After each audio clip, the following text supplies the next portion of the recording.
Ladies and gentlemen, welcome back to another episode of This is Africa, the podcast. You folks are very, very lucky today because we have in studio, not really in studio, out of studio, we're in his garden in the city of Harare, Zimbabwe, the world famous professional hunter from Zimbabwe. He's famous for numerous different reasons. One, he was an international superstar cricket player. He's also famous, or should I say infamous, for wrangling a live crocodile from under his bed. He has also recently been attacked by a wild leopard. So folks, please welcome to our not so studio, Guy Whittall. Guy, welcome to This Africa podcast.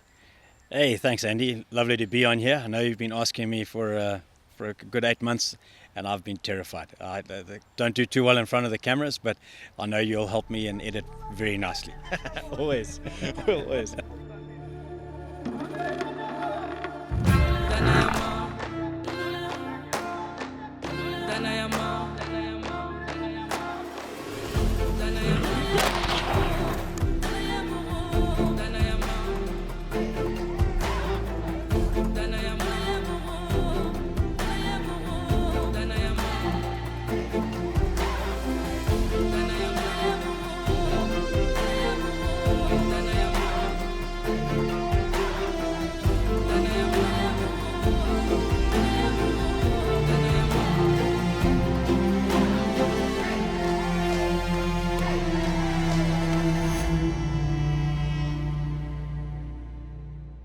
This is Africa podcast is brought to you by Swift Bullet Company. Bullets without equal. Yeah, Guy, very difficult to get you on this podcast, but welcome. I know from all the previous podcasts that we air on YouTube, loads and loads of people have been saying, we want Whittall, we want Whittall. So, is that because they want my ums and ahs? Maybe. They want your stories, and we're going to get them today, I have no doubt. So, Guy, you had a very interesting upbringing. From the day you were born, I guess, you grew up in the Savi Valley Conservancy. Yeah, Andy, obviously I was born in 72, so not a born free like you guys. See, that was long ago, eh? Yeah, that was. So, anyway, obviously born during the Bush War, and it was a very exciting time for us as kids. There was always action around, there was always something happening. I guess there was never a dull moment, eh? You know, Dad was away most of the time, either on duty or he was out on the ranch, dipping cattle or fixing fences, etc., etc. And Mum had to bring us 4 kids up. I think she had 4 babies in 5 years, so it was a busy. It was a busy few years for Mum, and wow. She didn't have a nanny with her or anything. She brought us up on her own. Wow. And then in that time, she also had to make time for her clinic. She had a clinic there where she treated there was a lot of scabies around with the local population at that time, so she had to deal with all that. Wow. Did you realize at that young age that it was quite a unique upbringing? No. But we were living life as it came. It was exciting. Yeah. So when I got to boarding school, it was hell. What's going on here? Yeah, no, I'm sure. You know. So for the folks who are listening, Guy was raised in a place called the Savi Valley Conservancy, and it is one of Zimbabwe's most wild places. And you know, to be raised there must have been so full of adventure, Guy. What did daily life look like as a small kid? I'm talking 3, 4 years old, 5 years old. Basically, it was a wake up in the morning and off to the dairy, okay? And I was always chuffed to see the guy doing the dairy, and with that came the horses.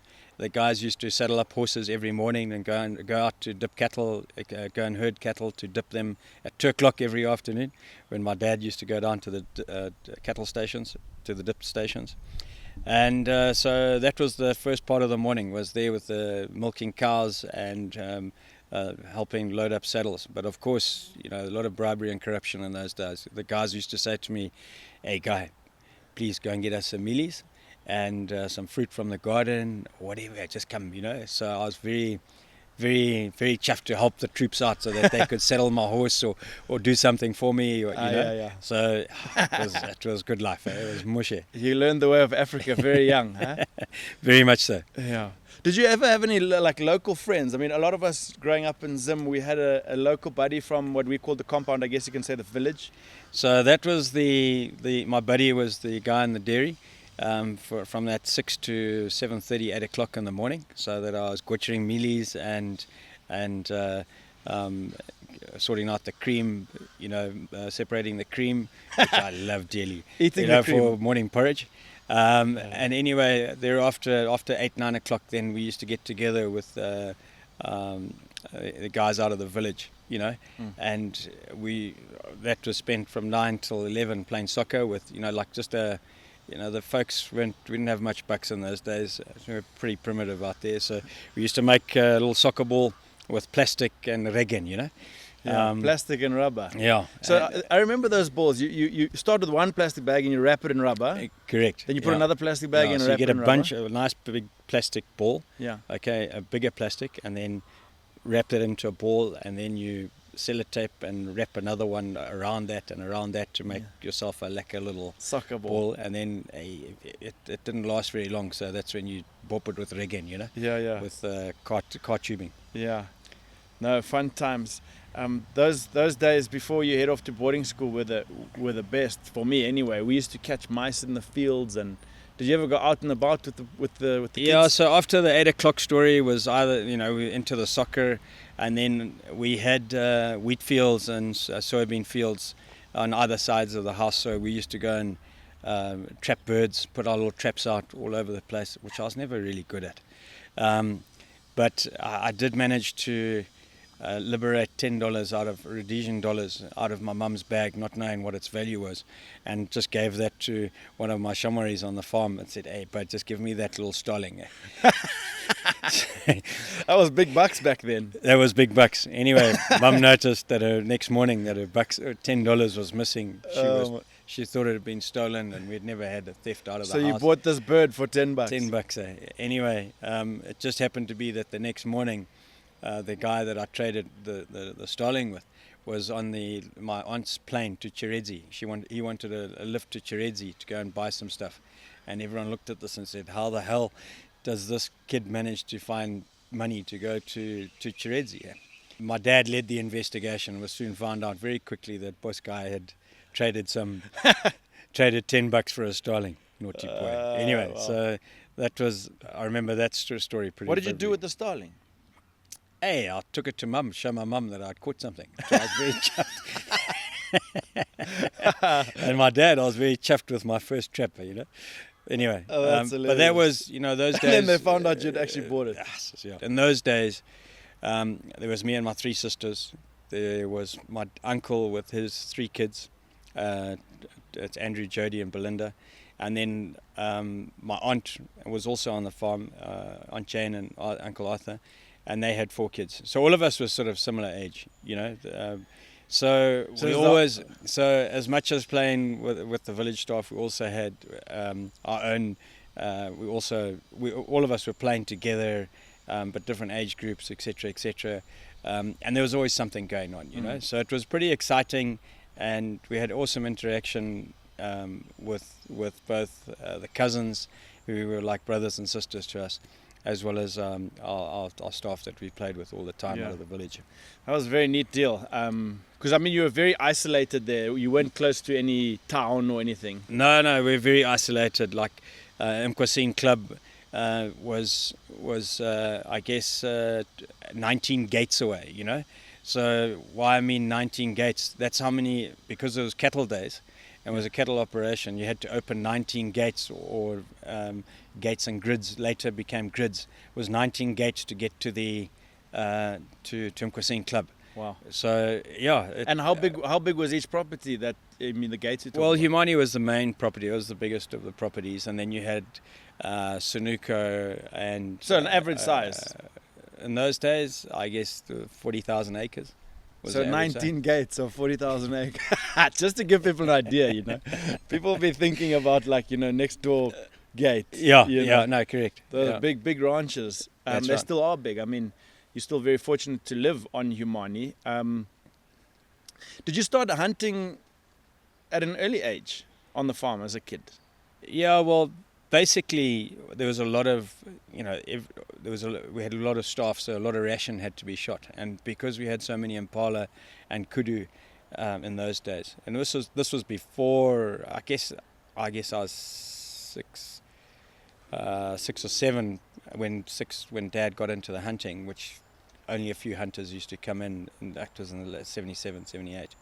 But before that, Dad was always shooting, or the sort of bachelors were always shooting for the pot, So I was always chuffed to get on a vehicle and go out and shoot, watch the shooting and, watch them hunting impala or whatever it was, and then getting involved with a little bit of the skinning and, the butchering of nyama and everything like that. Butchering, folks, means cooking. Sorry, cooking of meat and eating, Yeah, for sure. I mean, so what age are you talking about when you're witnessing all this? Just I guess from 3-4 years old, Yeah. till I went to boarding school. Yeah. I was So seeing it all of that. was just part of what happened. It was just part of the day, and then obviously, there's always cattle that had to be shot or whatever. There was always something happening, always some sort of shooting event. And then the bird shooting was big, because my grandfather loved his bird shooting, so he was always taking us out. He was sort of like retired by then, so whenever he came back, he was always taking us out to go and shoot guinea fowl and francolin, and he loved shooting over dogs. So it was pretty special there. I'm sure. With your granddad. Yeah. Was he a good man? Yeah, no, Granddad was, he was a big tease, so he was always giving us a lot of stick and telling us how useless we were. But, he was... Typical Zimbabwean. Well, just remember, his area when he arrived, everything had to be done himself with oxen, and, built dams with oxen. They built everything by hand, Some of those old, some of those posts you see around the camp, etc. Yeah. Those are from his day, hey? Yeah. So, those old Combrita Mweti posts and that. Those are fence posts that they didn't build something that was going to last for a day or two, They built something forever. Yeah. No, very special. Can you remember the first animal you hunted? I mean, other than like guinea fowl and doves, which you obviously started at very, very young age, but can you remember the first... Jeez, Andy, I can't remember what happened an hour ago. I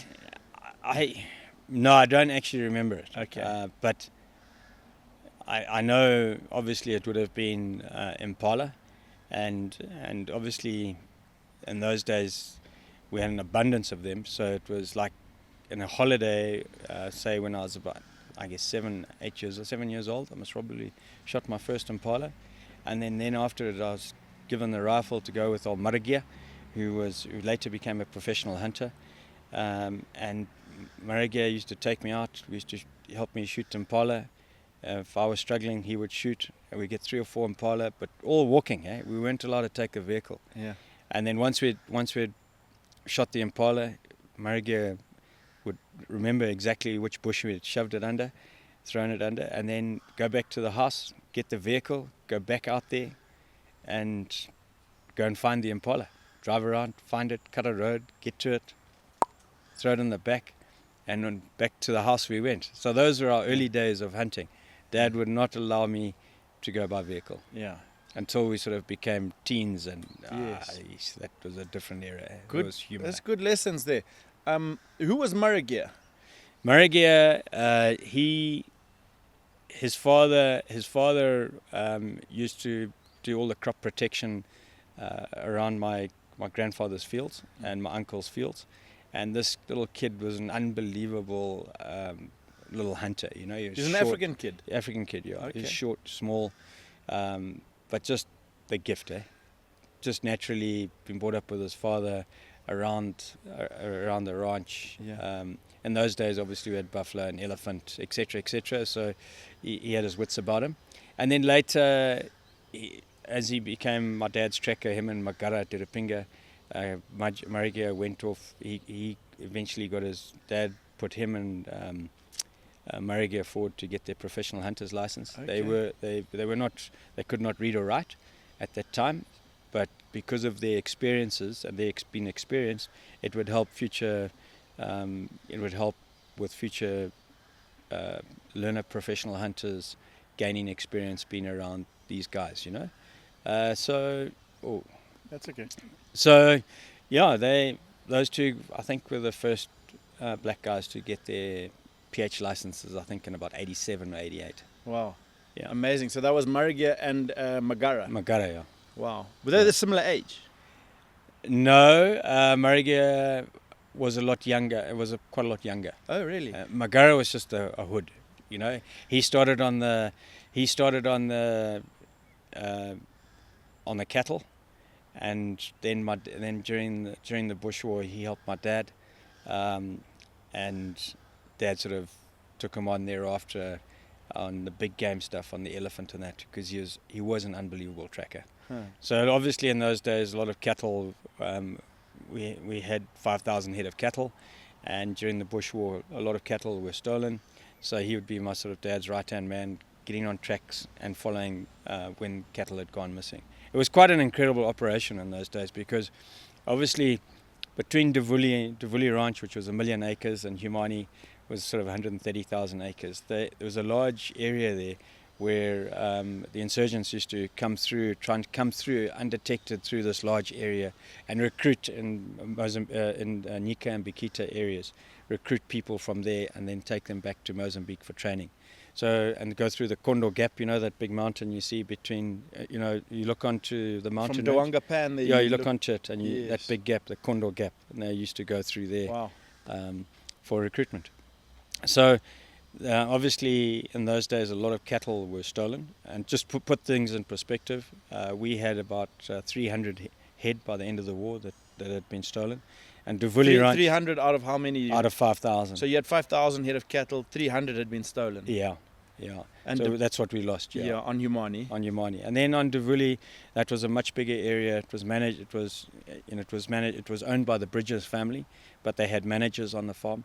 And obviously they had a few mercenaries, but they did not go out on any follow-ups, When cattle were stolen, that was it. So once they crossed the boundary, they were gone? They were gone. So they lost, out of their 25,000 head of cattle, they lost 18,000. Really? Yeah. So your dad obviously would follow up on his cattle? Yeah, so he did a follow-up. So Humani that was your only income. So you had to do something about it. So what would happen is my dad would get on tracks and do a follow-up. Then we had a couple of bachelors, Hilton Nichols and Sandy Kerr, etc. They would hop in a vehicle and then they would do a leapfrog. We had a horse unit. They would leapfrog the tracks. We had a horse unit that would also be loaded up and onto a lorry and head out. And then we had my aunt. She had a tripacer aircraft, so she would hop in the aircraft and off she would go up with her husband, he had an unbelievable set of eyes and could detect a lot from up there. And then he had the radio contact with the guys on the ground. So it was. Humani had a plan to try and counter the stock theft, It was like the Wild West, eh? No, but it was wild in those days. You think back on it and you say, man alive. And you're so vulnerable, everyone was so vulnerable in those days because you were easy targets. You were a soft target. Out there in the bush, yeah. Yeah.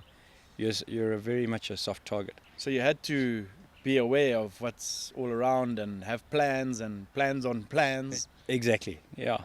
Well, thanks to them. It's all about adapting. And I think that's the unbelievable thing about that era, is that they just, through so much adversity in their career on Humani, is they've managed to adapt, and with a smile, A lot of frustration, obviously, but they've just managed to somehow adapt and survive. For sure. The history of Zimbabwe is very colourful, and so are its people. Those cattle hustlers were insurgents, weren't they? So they were armed as well.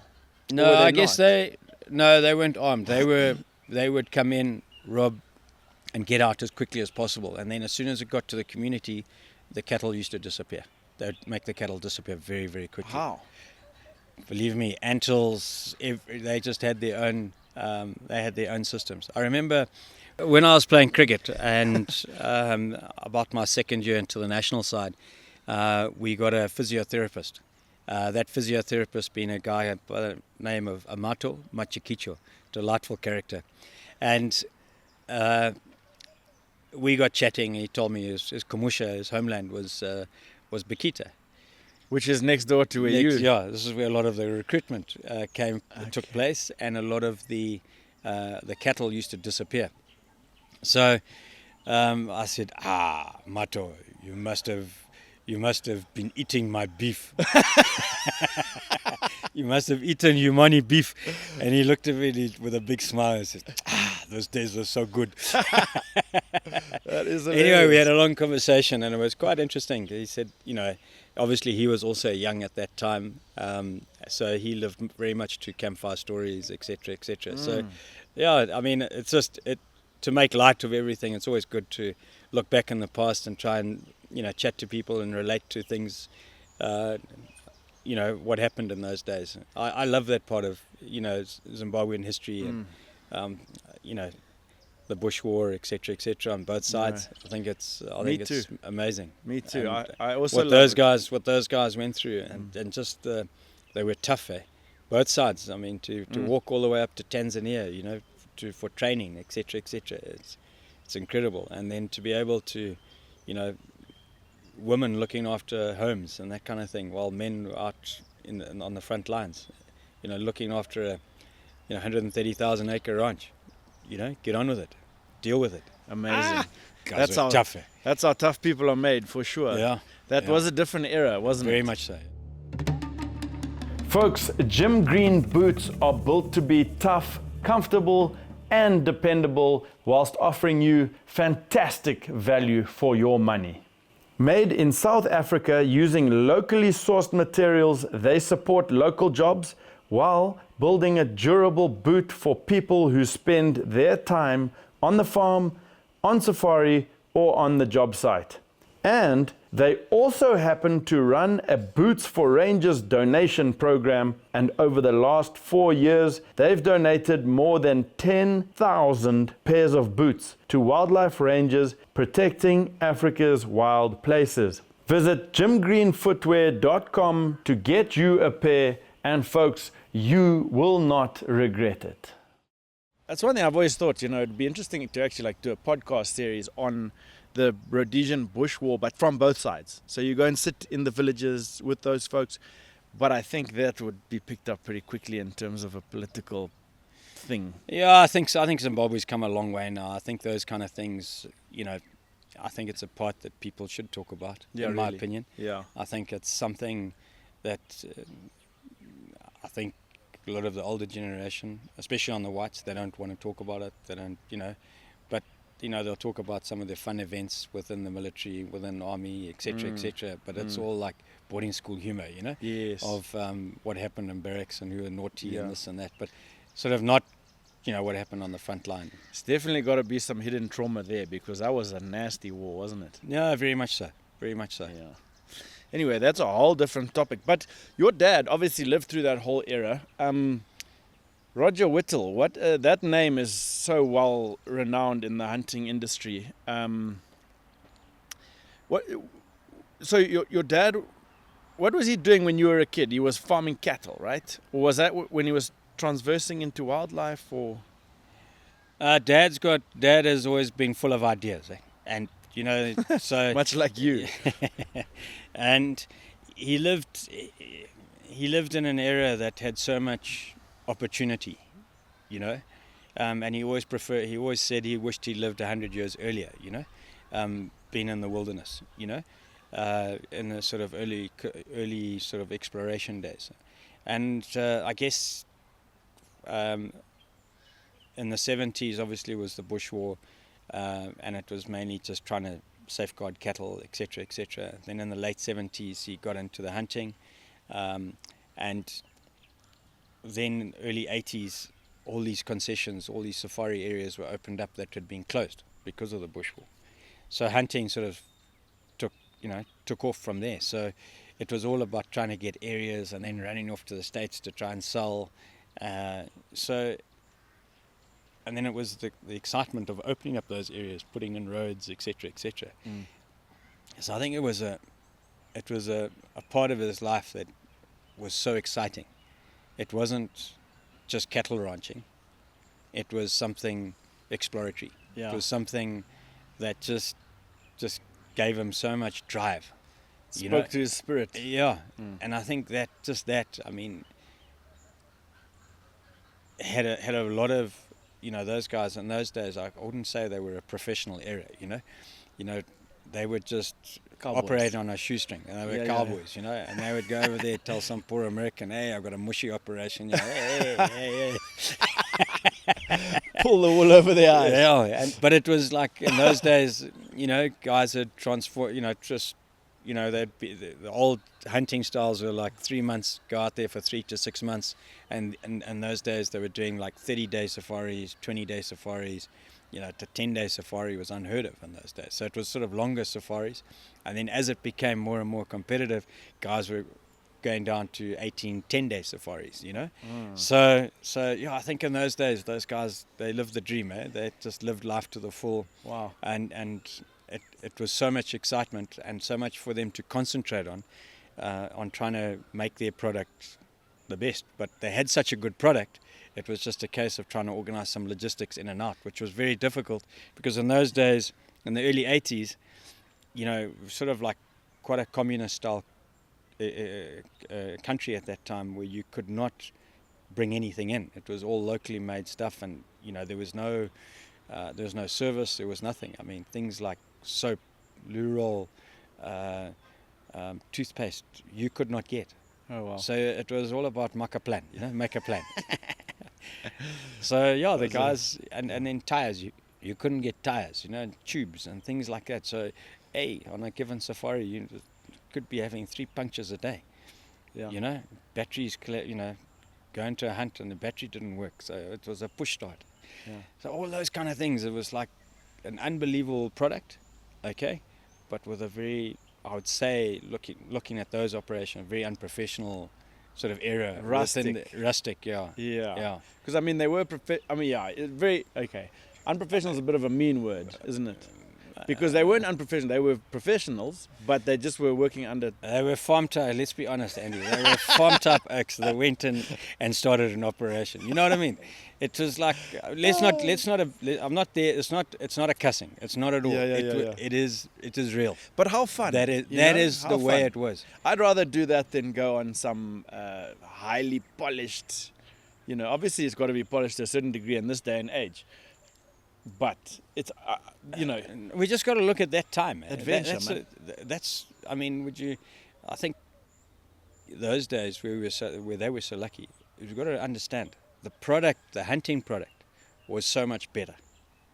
Okay, but the camp was an incredibly rustic, and the operation was a rustic operation. There's definitely no Wi-Fi.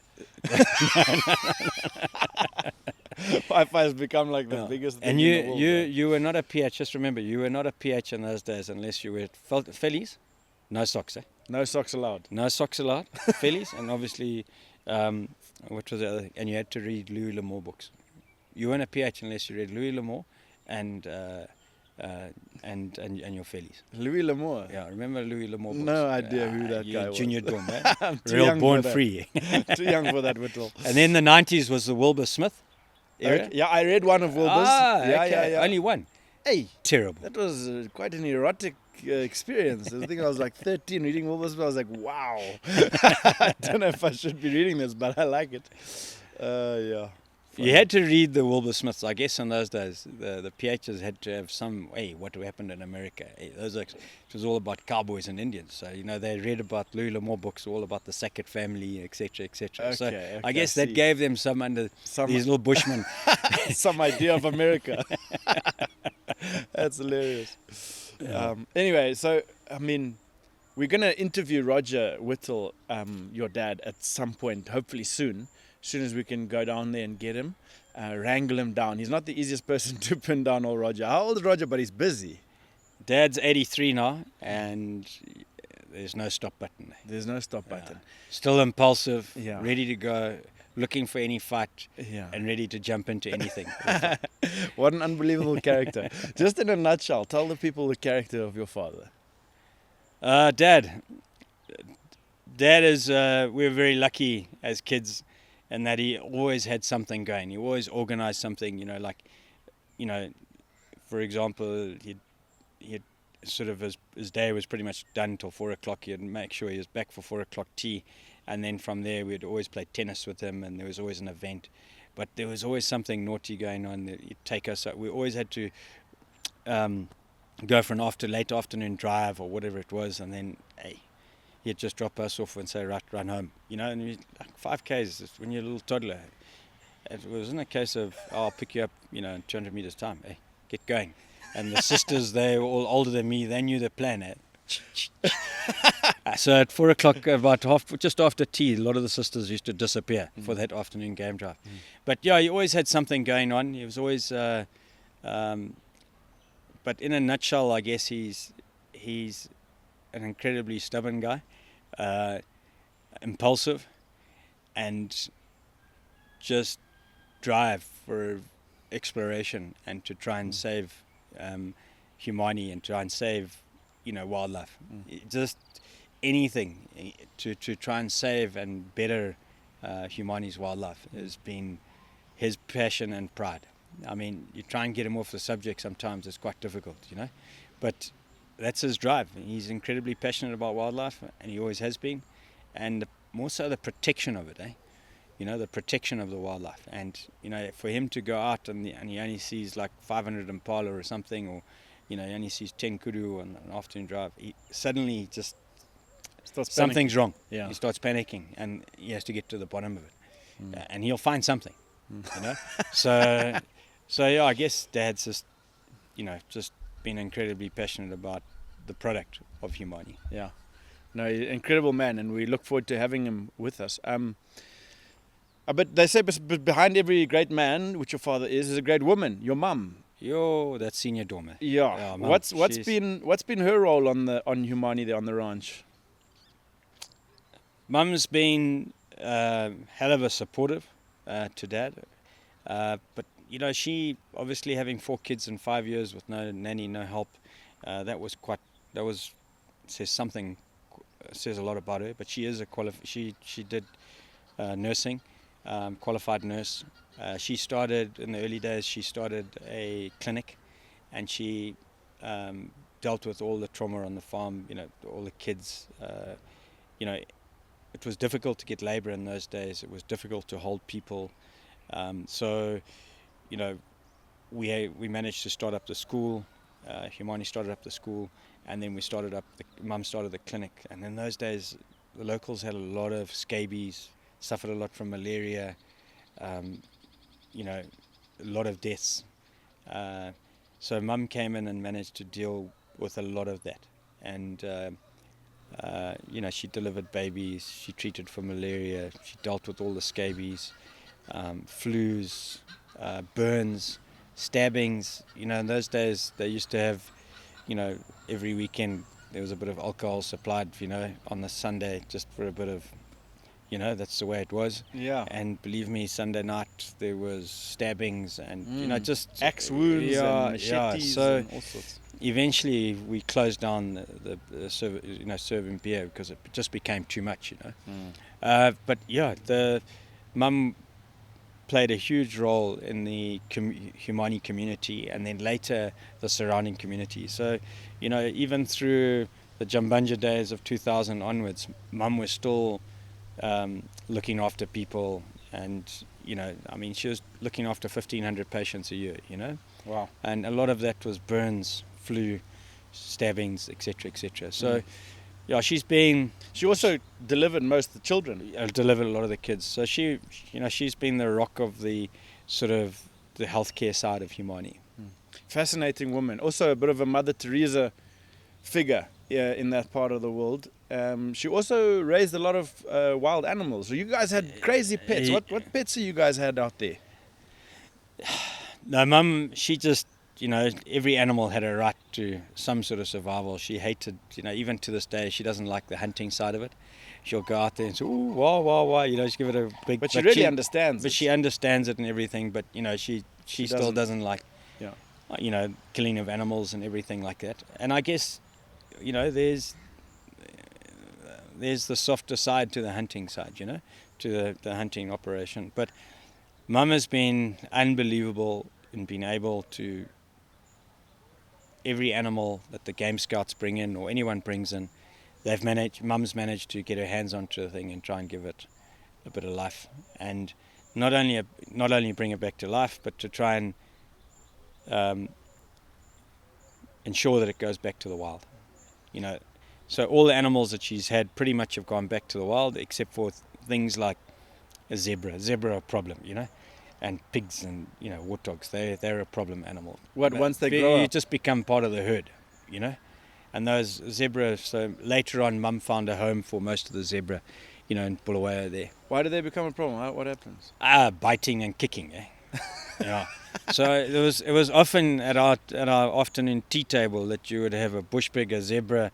In the early 80s we had a bush pig, we had bush pig, zebra, and a leopard in the garden at one time, and that was the late 70s, I guess. Yeah, late 70s, 80s. It's a bit chaotic. So it was humour, because that leopard used to get out on the lawn, a bush pig was rooting for some worms or whatever it is, and that leopard used to stalk up and clap him on the butt.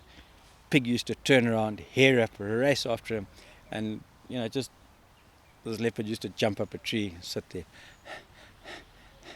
and the bush pig was busy trying to climb up the tree, and with so much anger in him, and then he'd get back down again and walk over to the tea table and ask for a scone for his afternoon entertainment.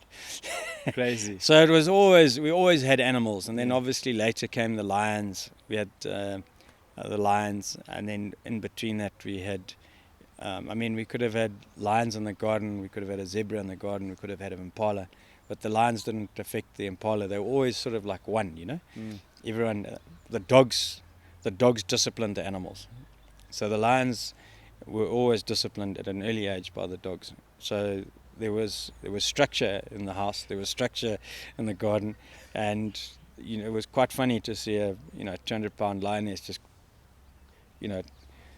crawl under the table while this little fox terrier, which is a tenth of its weight, stand over it, and growling. So it was like quite funny, growing up to see all of this. But Amazing. The main thing was Mum all the animals went wild, that Mum hated to see anything go into a cage, hated it, and refused. So afternoons was walks. They'd go for walks down to the river, take the lionesses for a walk. The eland went for a walk. The zebra went for walks. Bush pigs went for a walk. Everything just. She's still doing it now. She's just raised a rhino, which is still there now. He's still running around there. Is he? What was his name? Jimmy? No, not Jimmy. No, Jimmy was the first one, and this was Rocky. Rocky's still kicking. He's a big boy now. Huh? Yeah, he's close to 5 now. Wow. I remember I went to Humani, to your house, your family home there, it was like the day or 2 days or 3 days after he was rescued. He was little baby one. Yeah. The first time I actually came over to Humani was in 2012, and I remember coming to your folks' house, and there was a baby buffalo in the garden, and I just thought that was the coolest thing ever. But yeah, come to find out, you guys have had lots of different animals that were orphaned that your mum's raised. But anyway, we could go on for that about forever. We'll have to talk to Anne more about that. Yeah, do that. Right, folks, time to get into the detail now with this Boyd's build. The shape is locked in. Color's been decided. Now we need to pick the finish. This is what really pulls everything together. How it looks and how it feels in your hand. Go to boydsgunstocks.com/thisisafrica, take a look at the options, and vote for how this thing should be finished. Get over there, folks. We're getting close to the final reveal. Back to the episode. So Humani is a wild, wild place, obviously. Lots of your clients obviously get to visit there and hunt with you and learn the family history, and it's fascinating. have you ever had like human-wildlife conflict on the farm? I mean, have you had anyone grabbed by an animal, a wild animal, obviously? Yeah, human wildlife conflict is huge. A lot of obviously elephant playing a major role in the communities, especially on the irrigated stuff across the river. And then early season when they're planting their crops, we've had a number of people killed. We've the lions more on cattle and livestock. I mean, in the first 5 years of the invasions, I think one of the chiefs reported to sort of over 1,000 animals, livestock animals, being killed by lion, hyena, and leopard, and those numbers have only increased since then. So, obviously, that's had a big impact on our communities, especially after the fences were torn down and that sort of thing. But we've had some people killed by lion, one person killed by a lion. We've had incidents in the community where they've tried to get rid of a lion by themselves and got very, very brave by safety in numbers, by trying to sort of attack a lion, but in numbers. So you get like 100 villagers trying to take on a lion that's in a thicket with their bows and arrows and flinging stuff there. Wow. And obviously, I'm not sure if in one of the previous podcasts, if Butch told you the story about, I think you've actually told the story about the one lion that got hold of one of the villagers. I think you've done that. Yeah, so I don't but think we didn't get to cover I that. don't even know if I got the story right. I probably just made it up. What happened there? Basically, we got a call that someone had been attacked by a lion. So Butch and my dad went out there to have a look at the scene. So 2 vehicles went out with a driver. They got to the scene. National Parks also came to the scene. Well, they were late on coming to the scene, rather. So basically, they got this guy. He was cut. All his arms were all bitten up, and his legs were all bitten up by this lion. So they got him in the vehicle, sent him home to Mum, and we later got that story. And then Dad followed up on that, and Butch followed up on the lion. But a hell of a lot of blood, but it just kept going. And then Parks came. But he managed to stab the lion or something, didn't I'll he? come back to it. Okay. And then the Parks came and they continued with it. Anyway, Dad went back there with Butch to get the full story. And the guy told her, obviously he said that they were herding cattle. And he went round one side of the bush on the right-hand side of the herd, and out jumped this lion. It was an injured lion, and he managed to fend off with his arms and his feet by kicking, and managed to get under a thicket. And with all the screaming, his mate came to his aid, but wasn't going to get any closer. So I threw him a machete, a cane knife, and with that he fought it off with a machete in this thicket, fending himself off. And then obviously the lion went off with lots of cuts to its head, and he obviously got to safety. And obviously an hour and a half later, 2 hours later, we got the message and went there to help him. But yeah, that was the story there. He's lucky to survive that one, huh? Imagine wrestling with a lion can't be fun. Yeah, very lucky to have survived that. But he was quite funny, because we soon found out that, Mum tried to help him, and they just recover unbelievably well with all the incidents that have happened. A lot of our clients bring in ibuprofen, so instant Mum gives them a sort of Coke or tea with lots of sugar, and that just helps with the shock, etc., and then gives them that ibuprofen. And because they're not used to any sort of medication, they respond to it very, very quickly. And this guy, after Mum offered him tea, he says, "Excuse me, madam," with the Queen's English, "I do not drink tea, only coffee."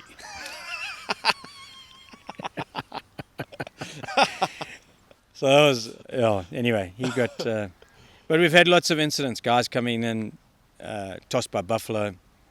We've had to, put them into the vehicle, take them home, and Mum's always been there to help out, get them stable before sending them off. So going back to when you left for boarding school, how was the boarding school for you? Did you enjoy boarding school, having come from such a wilderness sort of upbringing? Well, I was very fortunate to be sent to private school. Uh-huh. So, 1980, I went to Rosawi, and I was forced to put shoes on. I was not used to wearing shoes in those days. So, going on a run or anything like that was lekker, because I wasn't, I didn't have to wear shoes then. But just around the school grounds, having to wear shoes, I was full of blisters all the time. They were very uncomfortable shoes that I wore there. But I soon got to really, in those days, because we were so far away, I'll never forget the first year. Zimbabwe's made up of 3 terms. They're 3-month terms. 3 terms in a year for school, yeah? Yeah, 3 terms in a year. Each term is 3 months, yeah? Okay. So we were, in those days, we were given 2 weekends out, and then there was a half term. Well, I never got to see my folks until the last term of the year, and I saw them on one weekend. That was the only weekend I went out in my first year at Rosawi. That's 7-8 years old. That's just the way it was in those days. Where did you go? I went to Harare. Oh. Yeah. Who was in Harare? So everyone else used to have their 2 weekends. So you go to friends' houses? No, I went to stay with my aunt. Okay. Yeah, in Harare. So I'll never forget, that was my introduction to boarding school outside Harare. Crazy. Yeah. Yeah, boarding school is such a foreign concept to foreign people, but it's still Zimbabwe. I mean, most kids go to boarding school still. Yeah, the whole thing's changed. But it's still, I think it's a really good way of kids. The boarding school structure in Zimbabwe, I think, is amazing, because you go to school now, it's 4 sleeps, Monday to Friday. Monday to Friday. And then you're home for the weekend. That's junior school, though. Junior right? school, yeah. Yeah, senior school is still 3 weeks. Yeah, I think Peterhouse is still the same, Monday to Friday, and then weekly board. Only good schools, Only good schools like Falcon. Anyway, so yeah, you obviously took to sports quite well, Guy, because you ended up playing Zimbabwe national team's cricket. What was your best stats as an international cricket player? I think, if I can remember correctly, I played over 200 internationals. Of that, it was broken down. I think I played 160 odd one-day internationals and just short of 50 tests. So, of test match cricket. So, yeah, I was pretty lucky to have a 10-year career. I went to 3 World Cups.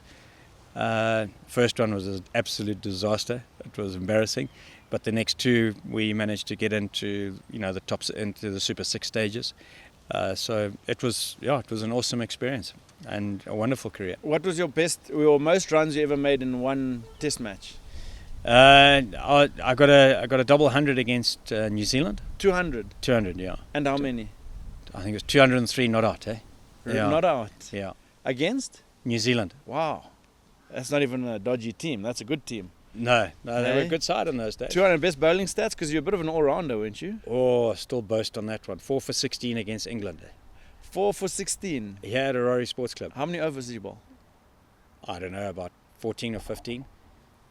But in those days it was awesome, because the Kikuyu grass was so thick. And these people from England and Australia, they used to come out and go, oof, looks nice and green. But when they hit the ball, it wouldn't travel. So there was very few boundaries. Okay. So yeah, it worked to our advantage. But you're a seam bowler, hey? Yeah, seam bowler. I came on sort of like a second change, but I was just there just to play a holding game, just to hold the game and try and get hit for as little runs as possible.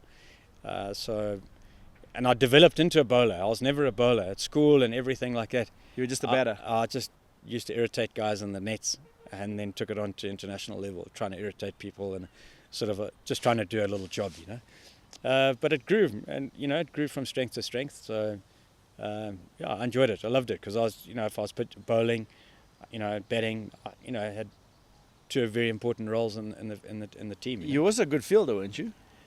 I was okay. Where did you field? Sort of infield and then outfield. I remember I've always prided myself in my throwing abilities, and I remember I was hunting with you in the Nyasa when I think it was maybe the first time I'd ever met you actually in the Nyasa there when I was hunting with Ryan Cliff and you were that same client whatever. Yeah. And we came across one of those lala palm trees. I was filming, and I threw one at you, just as a joke because I could tell you were a bit of a jokester. So I threw this nut at you, this lala palm nut, and you caught it. And you threw it back at me so hard that I actually was like, there was a tree stump, and luckily just in front of me, and luckily that lollipalm nut hit the tree stump. I must have been aiming for it. I think you're aiming for my feet, but it hit this tree stump and almost blew this tree stump into smithereens. And that's when I realized, oh, geez, okay, let's not play the throw things at Whittall game because that's not going to end well. Yeah, very fun. Yeah, we've had a long history of times together. Guy, you've been hunting for a long time. What rifle do you carry, and why do you carry that rifle? So I've got a 416 Rigby. It was custom made by a gentleman by the name of Frank Wells. He made that for me in 91, 92. And yeah, I've carried that ever since. Do you ever use a double rifle? I've used a double a couple of times. So you have a double? No, my dad's got he's got a 470 465 okay. that I've used a number of times, and for some reason always get myself in trouble. So I refuse to carry that, but it's a beautiful, beautiful weapon. And then I've also got a 375. I've also got a 375 double that belonged to a very good friend of mine, and he left it here. So it's not really mine, but I've used it a few times. Okay. But it's a really nice little weapon. When you say you ran into trouble with that double rifle, how do you mean? That was my cat incident when I did the follow up on the leopard. When I went to help Brent Hine with the leopard. That was recently? Yeah, a year and a half ago. But you told me before that the double was a bad omen for you. Well, that's because I took my dad's 465, and every time I used it, always ran into trouble. So what happened in those before the cat incident? You know, I got I was in the Zambezi Valley. I got charged by an elephant cow, okay, and it was a silly situation. Wait, what situation? Well, we you know, I don't know if you've hunted Nyakasanga before. Yes. I was up close to the escarpment on one of the springs, and we parked the vehicle up on a cliff and then walked down to. We saw some elephants down below. We weren't hunting elephant. We went down below and we were just about to do a walk from there to the main road, and these elephants were drinking some water in the middle of the river, and then they walked across to the other side of the river. They're like 150, 200 meters away. And they got up onto the bank, and then suddenly chunks in the air, and obviously got our wind on that side. So they just turned, and they ran in our direction. How many of them? There was a herd of about 15 to 20 cows. Jeez. And so I said to everyone, right, let's just back off. We had nowhere to go. It was thick jess behind us. And I don't want to really go into so we the started jess, shouting and hoping that they would head off. Veer off, yeah. They just kept coming. So as and I said, hell, there's nowhere for us to go. If we run into the thicket, we're going to get, we're going to lost. So we backed off to the edge of the thicket, and I said, shit. So I said to the parks guy, just start shooting, into the air. So he started firing shots into the air, and that didn't stop them. I was waving, shouting as much as I could. Nothing happened. So we backed off, and as they came up over, she just kept coming, the lead cow. And so we dipped her, and then obviously the rest of the herd came around her, and that bought us time just to get the hell out of Dodge. And off we went. And I said, but why?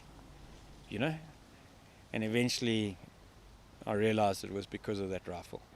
And not only that, but my dad got charged by the lion. He had an AD with it once.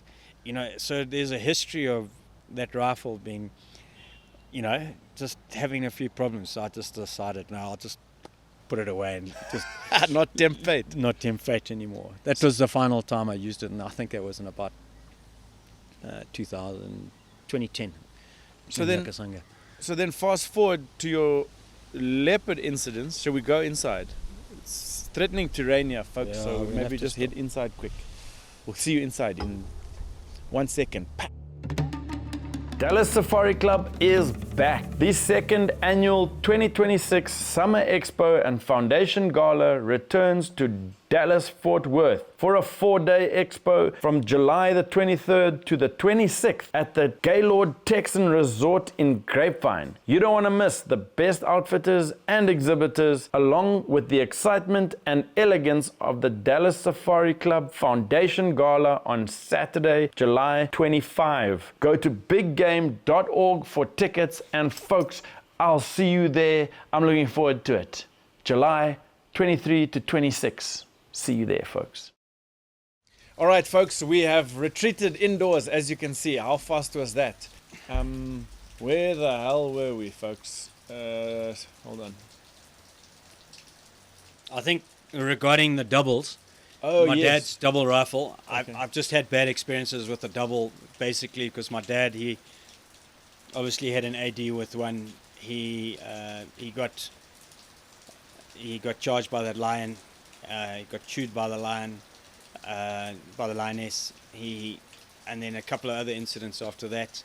I think can't remember which one it was, but I think someone else used it and had a similar experience, managed to deal with it. But yeah, that rifle just seems to attract a few problems. And then I took the 375, different double, take it into a situation, and why always with a double? These nasty characters. So what happened with the 375? With that double? So that was the incident where I was called up by Brent Hind. He was doing a hunt down on Ida. He was doing a leopard hunt down there. I got a call 11 o'clock one night that he had wounded one and it needed some support. Whittall cannon fodder. So anyway, early in the morning I went out to see Butch, my brother-in-law. He was doing a hunt, and I just told him, that I've been called out, maybe just have a chat to him about it, and that I was thinking of taking the canines, which the canines are my anti-poaching dogs, but it's always good to have something in front of you, regards the a cat. You must understand, cats are is not something that you get PHs volunteering to go and follow up on. You know what I mean? It's one of those things. Most guys will turn the radio off when they hear the call You know for the help. story. Yeah? So anyway, I had a quick chat to him, went through a few things with him, and then I shot out, picked up the dogs at the workshop, and went out there. Also, while I had to chat to him, is I had clients in camp. We had finished the day before, and they were flying out that night. So I was just saying a quick cheers, and that I was going to help a buddy With the leopard, yeah. with this cat. Anyway, we got to the setup. We got there, and clients were waiting by the vehicle.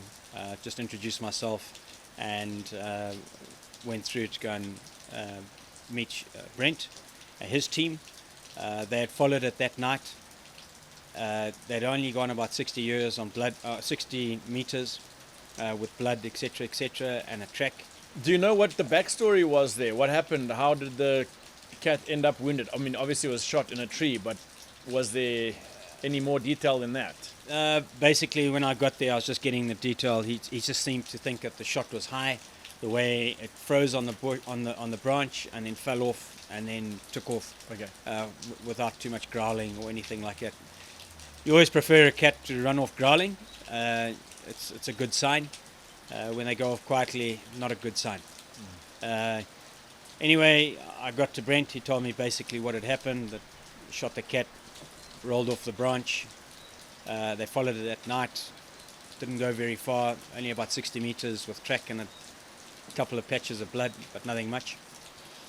Anyway, I had my tracking canine with me, and I had the attack dog with me, attack canine. So Jay, my tracker Jay, unfortunately he's late. He was with the attacking canine, and Takudzo was with the tracking canine. And this dog's only a pup, so we just let them carry on, trying to get a line of where the cat had gone. And over half an hour they'd gone like 10 meters, a lot of milling around, a lot of circles, trying to find where the cat had gone. So eventually I just said, well, Takudzo, just see what the dog can find. And with that, dog went in the opposite direction to where the trackers were going. They followed it. Well, you didn't follow it. It was following something. What bush were you in, Guy? Where was it on the ranch? At that time, it was at the base of a kopje of a little gommel, and sort of a little bit of mapani. Okay, so it was pretty open woodland, and where it went off was over the saddle of a hill. Okay, so once the dog was just going, I was just watching the dog, and this little pup was just going. And the handler. Did you have some faith in the dog? Not really. So, but it was on a leash. But he had a couple of good strikes for us, on poaching, etc., etc. But he was young. So anyway, he just went, and he's on a 20-meter leash, and the handler obviously is just trying to slow him down by just putting a foot on the leash and going along with him. And I saw this and said, shit, I better run off after him and go and see what's going on. So I left the group, went off after him, and I said, have you found anything? He said, no, but the dog's going. So I said, okay, well, let's have a look. See if he's on the... There was no blood at that time. Because you can't... And sort of like longish grass. So tracking's hard. Tracking, we should have found some blood on the sides. Should have, realistically. Yeah. Anyway, carried on following it, went over the saddle, and I'm going, the rest of the team's not here. But we hadn't found anything. Uh-oh. No blood, no track. Went over the saddle, so now we're like 120 But meters. you can see from this dog's body language that the body language is telling me something. So Yeah. we carried on going, went over the ridge, over the saddle, and then hooked a right, following this kopje, following the hill, and then dogs started sniffing in a few rocks, and I'm going, So it's just you and the handler now? Just me and the handler. And then we found where the leopard had, we found leopard scat, and where it had peed and marked its territory. So I said, bud, this is obviously before it came to the bait. It maybe did a circle and, Why? You think he wouldn't mark his territory after being wounded? Yeah, you don't think so? No, well, I don't think so. Okay. Anyway, we went so I said, well, let's just walk around, meet up with the guys on the other side. We went another 20 meters, dog was just carried on going. 20 meters. But the dog was also wanting to go in that direction? Yeah, well, we all went, and the dog was just still smelling, wouldn't think much of it. And suddenly, dog ran into the cat. So we went up there, had a look. I found a little bit of blood. Okay. So I called out to Brent. Brent and his team came around the gomo, and then his tracker got onto tracks, and my handler just carried on going. So he's young. He's keen as anything to find this leopard. He's like, this is my dog, He was very excited. And it's obviously his first time. His first time, so he was excited about life. And they went up ahead, and I said, shit, I better run up ahead and, tell him, hey, whoa, chimbo mira, slow down. And anyway, I got up to, the dogs came through an opening. The trackers came through an opening, a long sort of mapani stretch. The dog did not pick up the scent on that opening. You know what I mean? It just didn't find it. So what was the dog doing now? Running around in circles? No, it went up ahead. The handler went up ahead to try and get where it had gone into the thicker bush and pick up the scent from there. Do you think they smell a lot on the leaves and stuff where the animals actually brushed on? Yeah, I found in that open mapani, a lot of that's done with an open country. A lot of that is the scent doesn't hold very quick for very long. Yeah. And like rocks and that, it does hold, but on open country, dry country. Like not really. dirt. Yeah, like open dirt. It doesn't Yeah. hold too well. That's interesting. Anyway, we got to the thicket, and this dog picked up the scent. Hey, but he's running. The dog's going, and this guy's going. So I run up ahead, say, hey, slowly, just wait. And they were going along slowly. The rest of the team was catching up, and with Brent, etc. And this dog went into a thicket, and I told him, hey, just back out. I shouted at Brent, said, Brent, this thing's here, it's here. How did you know? The other dog, that was with Jay, she was on her back legs, all her hair was puffed up, and I said, oh, wait. So we had like a sort of opening, and I just said, just wait for Brent to catch up, wait for him to come through. And then Brent came up, and I guess he was still about 10 meters behind me, and I just said to Jay, let Eva go, the attack dog. And she went straight into this thing, you know? What, she came past you and running No, into she was behind me, but she was yapping, and she was up on her back legs. She wanted to go. She wanted to go. For the leopard? To help his wingman, you know? Oh, the other dog, yeah. To help the other dog. So she went in. Obviously, she could smell it. She knew it was there. And I was just reading the signs, and I just said, hey, let Eva go. So she went into this thicket, and it's just scrub mapani, nothing hectic. And she just bolted in there, and the growling started. So I dropped to my knees, like you should. Yeah. Try to be eye level. Yeah. On a charge. 100%. And with that, the handler came running out. Okay. Very fast. Of the thicket. Out of the thicket.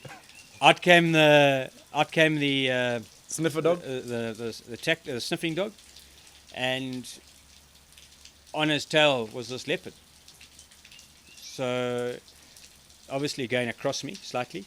So I took a shot, and I guess everything was just a little bit rushed, because as it came out I saw it. All right. So I just naturally put the rifle down and pulled the trigger. And I knew straight away I'd gone straight over the top of it, because it was so low to the ground. Because they come low, hey? It's like basically on its elbows. That's how low they come on that. That's how low it was after the dog, you know. And as I picked up, I could see it had seen me and was starting to turn. And I went over the top of it. Little did I know, under pressure, I pulled both triggers. I'd pull the front trigger, and I'd pull the back trigger at the same time. Does that happen where you pull the front trigger through all the way to touch the back trigger as well? But surely they should make it that it doesn't go that far? I mean, that sounds silly. Yeah, but hey, under pressure, and I guess, this is something I'll come back to later. Okay. All right. Anyway, with that, the cat turned and was on its way. And all I did was, I was on my knees, obviously. I pushed the rifle into its face and ducked my head. And with that, the cat had launched and managed to get this arm. And I just felt those claws going through this arm. Okay? And it was in midair. It was going over the top of me, because its head had taken the impact of, my force. So it was going over the top of me, and then it obviously scalped me, got on top of my head, and scalped So the other paw. one paw on your hand, one paw on your head. Yeah, because I ducked, and that's what this scar here is the trigger guard hitting me there. So the force of the leopard hitting your gun, the gun then hit into your head, and it flipped over. Fortunately, that protected my eyes and my face from this claw getting scalping my whole face. You know what I'm saying? So it managed to get arm, and because I ducked, it got this side of me. I know, and its mouth has probably got your gun, no? Well, that part I don't know, because now the head is buried behind it. Yeah, taking cover.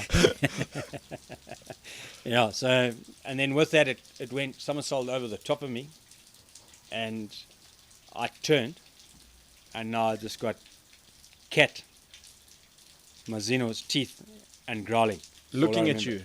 Starting to come for round 2. Oh, my word. And from there, the dog appeared out of nowhere Which one now? The attack the Eva. sniffer dog, Chikara. Oh, the other one. And Chikara launched itself like a dogfight. Launched, and he's only a year and a half. Launched at the cat on the neck like any dog would. I jumped up very quickly. Went to my belt to try and to get to reload. And Brent was right there. I wasn't watching him. I was watching the cat. And obviously he was trying to get a shot, but now the dog is on the dog's on the cat. And I promise you that was all slow motion. That was all slow motion from the time from the cat looking at me and growling to the dog hitting it. It was like another life coming my way. You know what I mean? So I jumped up and everything obviously just took a couple of seconds, but it seemed to take forever. It was like in slow-mo. Do you remember the look on that cat's face? Very much so. And with that, Brent managed to get a good neck shoulder shot with his 10 bore, and that obviously knocked the cat backwards and down, and then got a follow-up shot into the shoulder, killing it from there. And with that, old Jay and Takudza, they suddenly appeared, all jumping with joy, until they saw my head. And now I hadn't seen the damage, I hadn't seen anything, you know. And now they start wailing, start crying. Yeah. I'll never forget that. Really? Yeesh. What, they thought you were dying? Well, not dying, but there's a lot of blood, huh? There's a hell of a lot of blood because it just suddenly starts pumping, And I looked up at Brent and he said, no, everything's okay. And he starts whipping off his shirt. Well, Brent's a big lad, so there was a lot of shirt. There's a lot of shirt to come, but so... So you think you were getting put in a tent? So anyway, I wrapped that, he wrapped my head and everything like that, and quickly started drinking water and getting some coke down me, because I knew I was going to go into shock. Anyway, fortunately I still had movement on my arm, etc. I couldn't really see the wounds underneath. My main focus was the head. I can still see the wounds on your arm there. Yeah. So anyway, got back to the vehicle. The clients were there. I said to him, everything's okay. And Wayne Grant was just driving by, and he saw me. He was hunting the next door concession, and hunting boundaries. You see, hunting Imani's boundaries there was allowed this day. Anyway, he had a French doctor on board. And they said, "Chit, can we help you?" And I said, "Yeah, please, mate." Anyway, they got their kit out. The medic box had already gone with Brent's tracker to the scene, but I'd walked out. Okay. Got to the vehicle, and Brent Wayne happened to be there, or just driving by. So they put like compression bandages on, sorted out my head, cleaned it up, etc., and said, "Right, get to hospital as quickly as possible." So I had a board meeting. I was supposed to have a board meeting at 8 o'clock that morning, or 9 o'clock that morning. And so I had to quickly make a call to Hannah and just say, so I sent a message to the board chairman that I wasn't going to be there. I'd been scratched by a cat, and I sent a message to Hannah that I'd been scratched, but all was okay. Please, everything was okay. Hannah panicked. She was like, no. Yeah. Anyway, she might not act like it, but I think your wife loves you. Sometimes. Anyway, Brent drove me straight to Hippo Valley Hospital, and I knew the doc there. He had helped us with our rodeo at Christmas, with the kids' rodeo and everything like that. Yeah. Had a full-on rodeo in Umani. Yeah. So he knew me pretty well from that. And then, he looks after, those doctors look after, from the sugar estates, they look after hundreds of patients every day. You know? Yeah. And lots of traumatic stuff. So anyway, he saw me come in there and quickly whipped me into surgery. But obviously, being a head wound, you've lost a shitload of blood, and being 50 plus, you're heart attack material. So, he had to treat that pretty carefully. Anyway, I'd lost so much blood, unbeknown to me, Anyway, he operated on my head, cleaned that up, and stitched that up straight away. And he said to Brent, "You better get hold of Hannah, and just tell her get the plane down here as quickly as possible." And that's when Hannah started to, when she heard that message, that's when she panicked a bit. But Mm. that was only because of the loss of blood. Okay, and that's when the the medical air came in, and all credit to them, hey. Jeez. You know, to the good doc and to the medical air service rescues in Zimbabwe. So, For sure. and they got me to Harare pretty quickly, and there I went into hospital, and they just looked after, made sure I was infection free for the next 10 days. Yeah. 2 weeks. These cuts, these on my arm, head wound, because it's close to the bone, they could stitch that up pretty quickly, and because you lose so much blood there, it was the best thing. And then my arm took another 10 days before they stitched that up, got rid of all the infection. Jeez. And then stitched that up. So What a story. you looking at me now, Yeah. there's nothing there, hey? There was lots of character before, but now there's a little extra. You're turning into your father. I mean, your father's missing half an ear because he was bitten by a lion. So, yeah, the apple doesn't fall far from the tree, I guess. It's not a good record, is it? No, the Whittles are not doing so well on the cat front. But do you think if the dog hadn't grabbed the cat at that moment, do you think it would have got you again? Because it's hard to say, right? Because Well, the eye contact was there. yeah, So, they don't do that for too long before coming, eh? Well, yeah, it's different. I mean, who's to know? But, cats generally, if you talk to any PHs, those who have been bitten or anyone that's been involved, generally leopard will, if they get their teeth into you, it's 100 stitches a minute, 100 stitches a second. So, would it have carried on coming, or would it have tried an exit, trying to get away? I don't know. But the way it was looking, and the way it was on its way, I think that dog definitely saved my life right there and then, or from a lot more stitches. is that dog still around? Chikara. Yeah. Yeah, he's our lead APU dog. He's phenomenal. He's a real character, real fun-loving house dog. But when he's put to job, the beast comes out of him. How it should be. Folks, I've been booking safaris for a long time now, and one of the things that I have really, really understood is that travel is where things can kind of get all messed up. Your guns don't arrive, your permits aren't right, flights don't connect, you didn't overlay when you're supposed to overlay. I've used many a travel agent in my time, but PWP Travel have become the one that I really trust. So if you're going to travel to Africa, I really, really recommend using PWP Travel. They are amazing. You can get to their website, pwptravel.com, or you can email them info@pwptravel.com, and they'll sort you out, folks. So look no further when it comes to your travel. They're a life changer, game saver. Head over, folks, and use PWP Travel. Now back to the episode.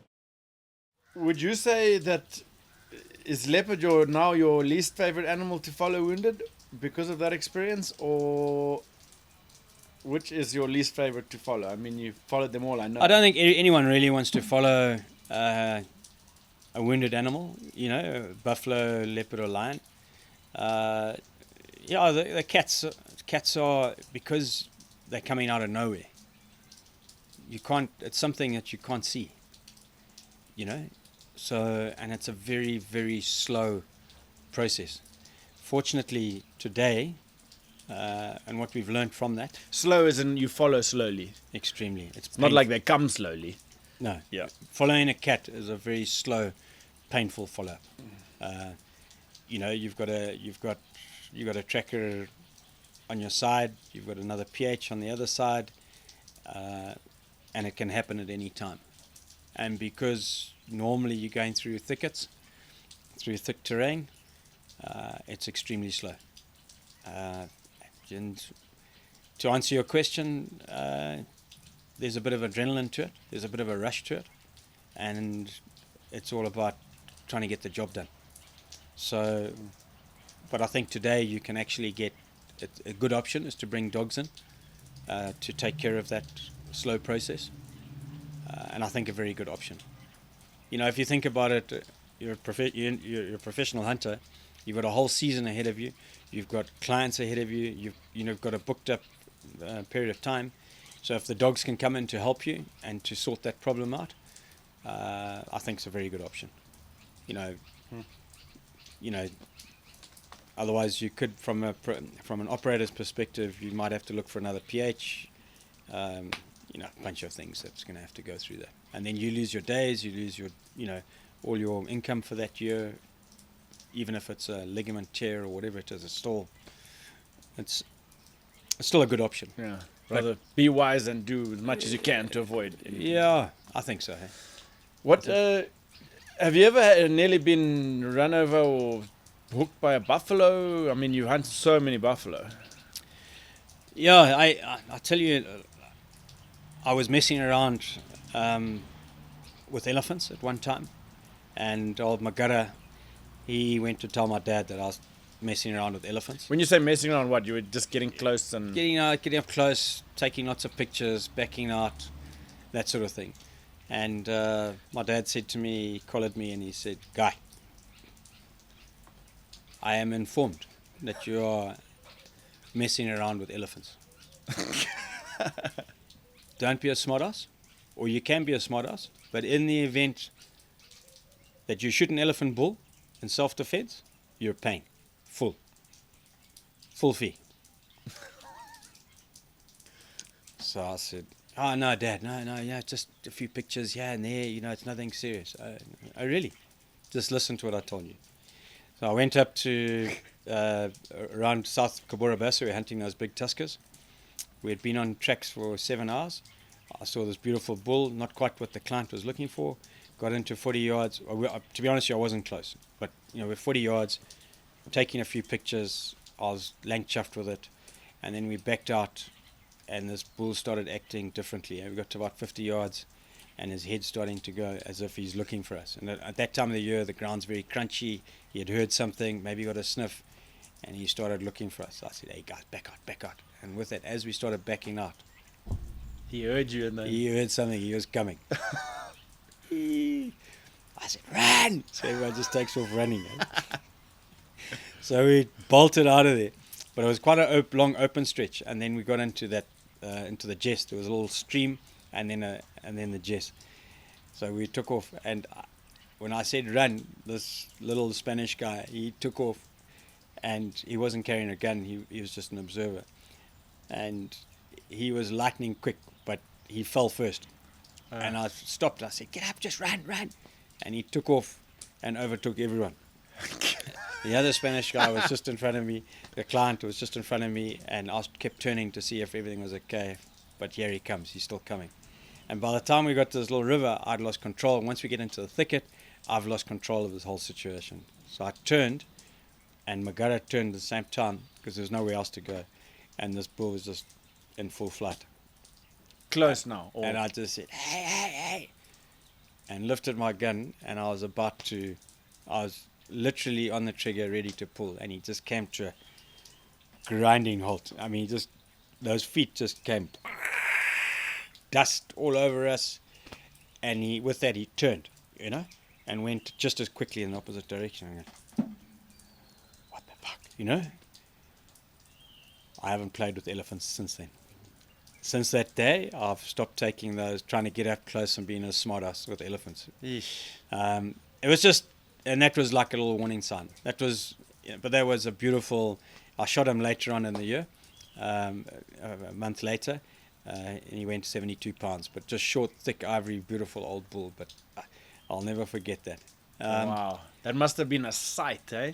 Yeah, because those big elephant bulls. I mean, when you just see them at a distance, or even a little bit closer, at 40 yards, they are so big.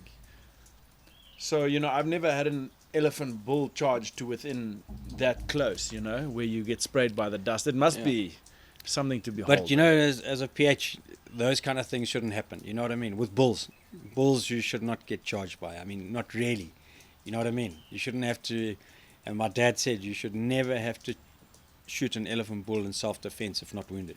That was pH error, 100% pH error. It could have ended badly in two ways. You could have got squashed, or you could have been very broke for a long time. Very long time, yeah. Ain't nobody got no elephant money around here. That's hilarious. But yeah, that's where lessons are learned, I guess. The hard way sometimes. Yeah, 100%. Yeah. And then I had a nasty incident this year. Client wounded a buffalo, and it was in that Mpangara and Mapani, a bit of Mapani and Mpangara thickets. That's the Chinese lantern stuff. Down in the south, we get some thick stuff in the Arda. Ooh, that very, stuff is very thick. Yeah. Anyway, he got one shot into it, and it ran off about 40 yards, and then it stopped and looked at us. It was just through some thickets, that I could see it. I couldn't see if it was the same bull. There were two bulls when we shot. So we waited and waited for the death bellow. This thing just stood there, So I thought, well, maybe he's just waiting for his mate. They are. They just sit there. Waiting for your next move. So I waited. And then I sort of crawled over to sort of 5 or 6 yards to my left. Got on the ground, looked at it, and I could see a little bit of mucus. And on his nose? On his snorkel, So I crawled back and I said, I just stayed low. I said, can you see it? He said, yeah, I can see it. Because I had him on the sticks looking at it. And I said, okay. I was down. I wasn't looking at it. I couldn't see it from the position I was. So I said, okay, well, shoot it. Sorry, when you say down, are you on your... I'm lying down. On your... because the opening... like prone almost. Prone. Yeah. Looking under the bushes. Yeah, so I'm off to my left. That's the only spot I could see get a clear view of its face. On this side, you could just see its shoulder. You couldn't see its head. You know what I mean? Where the client was. So anyway, he said he had a window. And so I said, okay, just shoot it. And I waited and he wouldn't shoot. So I sort of like crawled back towards him, and he shot. And I just said, You lost sight of it after the shot, I guess. I couldn't see it, but but there wasn't, it sort of didn't sound like an impact shot or anything like that, just buffalo just ran off and stood again. So I knew that was the wounded one. So from there, got him to reload, make sure we were all square. Went into a little opening about sort of 10 yards away.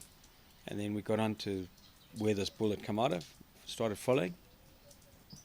And I was with old Benson, my tracker Benson. Yes, Benson. Wasn't he the head of anti-poaching at one stage? Yeah, ever so quiet guy. And he gets down low, he's looking under the scrub.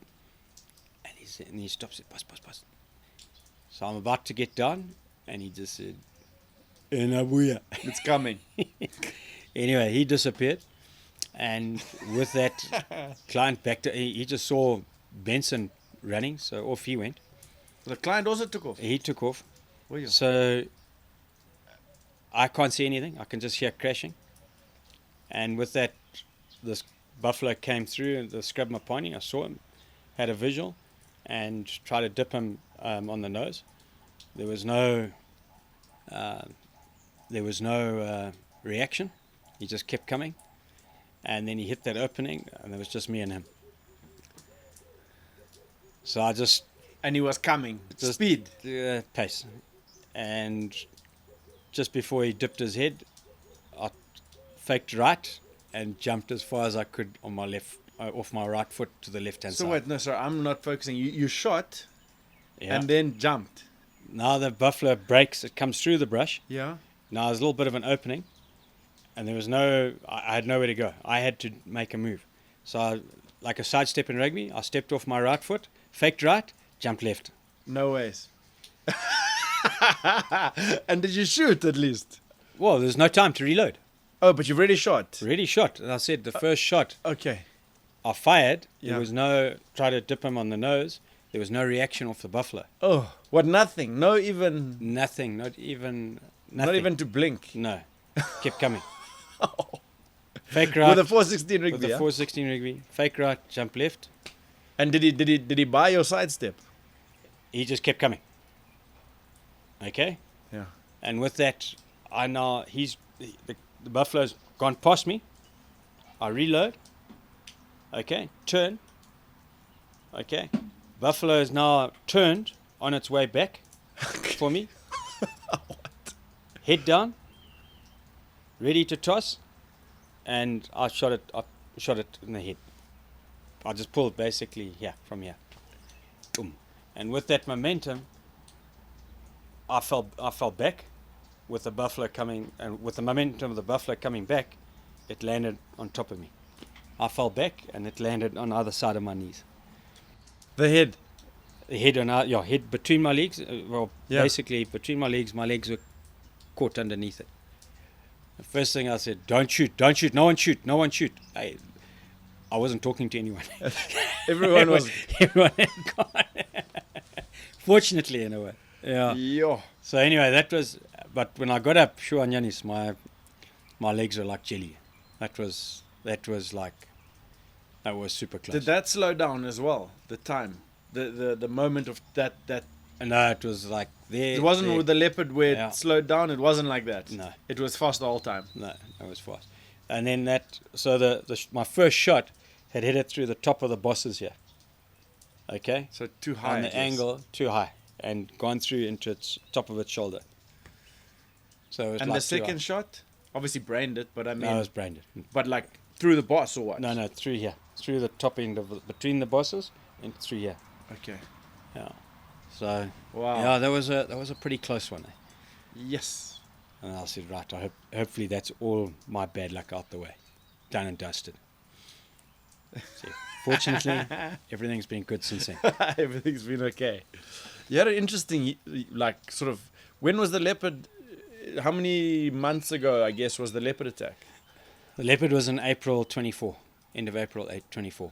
And the buffalo? June 2025. So basically, within a year, those two things happened. Yeah, and then otherwise, 20 years before that was quiet. Yeah. What do they say? When it rains, it pours. Yeah. Hey? There you go. Jeez.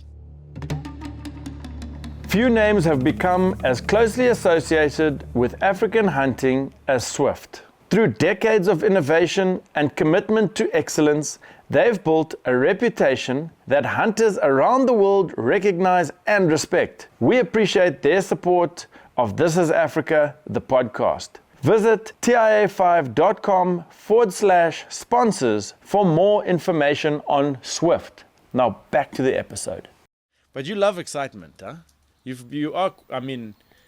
Well, I don't go looking for it. No, I know you don't go looking for it, but you're not a boring human. You do like a bit of spice here and there. It's always good. Yeah. No, definitely. I agree with you. Until you actually have to do it, then you're like, eh. Yeah, I had that horrible leopard experience. And that line. And the lion. Yeah. But the leopard was more scary because I didn't see it until it was right there, you know. But I will say since then I've been a lot more, is the word scared? Maybe scared of wounded leopard follow-ups. Because before I was like, not blasé in any way. You know, obviously you understand you got to pay attention. But then, you know, when something like that happens, you realize how hard it is actually to stop that thing. Like, yeah, I don't know. I guess a lot of it is when you're young and excited, or you haven't been into one of those situations, you are so keen on confrontation. You want to be, you want to sort this thing. No, I'm out. I don't want. I'm just saying, like, really, when you're young, you just, like, when is it going to happen? Whereas later on, once it's happened, you sort of more ready for it in a way, and that it can happen at any time. You just got to be nice and relaxed and just waiting for waiting for it to happen. It's just a case of when. For sure. You got to be ready for it, but you don't want to be too tense because that doesn't help. Too much nerves is not good, isn't it? Yeah. You always perform better when you're a little bit more relaxed and. You have to be. You have to get yourself into a zone, and that zone is been trying to get yourself where you're focused into a zone, but relaxed. You know, I think too often we get ourselves, we're too pumped up and ready and too excited, etc. If you're excited, just take a little breather and just slow yourself down and say, right, let's go back again. For me, it's not when you're doing a follow-up on a wounded thing, that to me is not the scary thing. For me, the scary thing is the thought of doing the follow-up. So say you get called, right? And now you've got a 3-hour drive to get to the spot where this wounded animal is, that you're going to go help your buddy or whatever. That drive for me is horrendous, because now you're thinking the whole time, where this can go pear-shaped quickly. But when you're doing the follow-up, that's when you go into that zone, right? What you're talking about. Yeah, I'll tell you something that's pretty interesting. Is since when this last year, we wounded a lion, okay, and that night I followed it up on my own with my tracker, okay, and we followed it for about. That must have been fun. Jokes. But I wanted to follow it at night. I thought that would be far more, a lot easier than following it up during the day. Because of the eyes and the torch light. Just because of the light, the spotlight, etc., etc. So I backed myself with some strong lights on either side of me. I've heard a lot of people say that as well, but ish.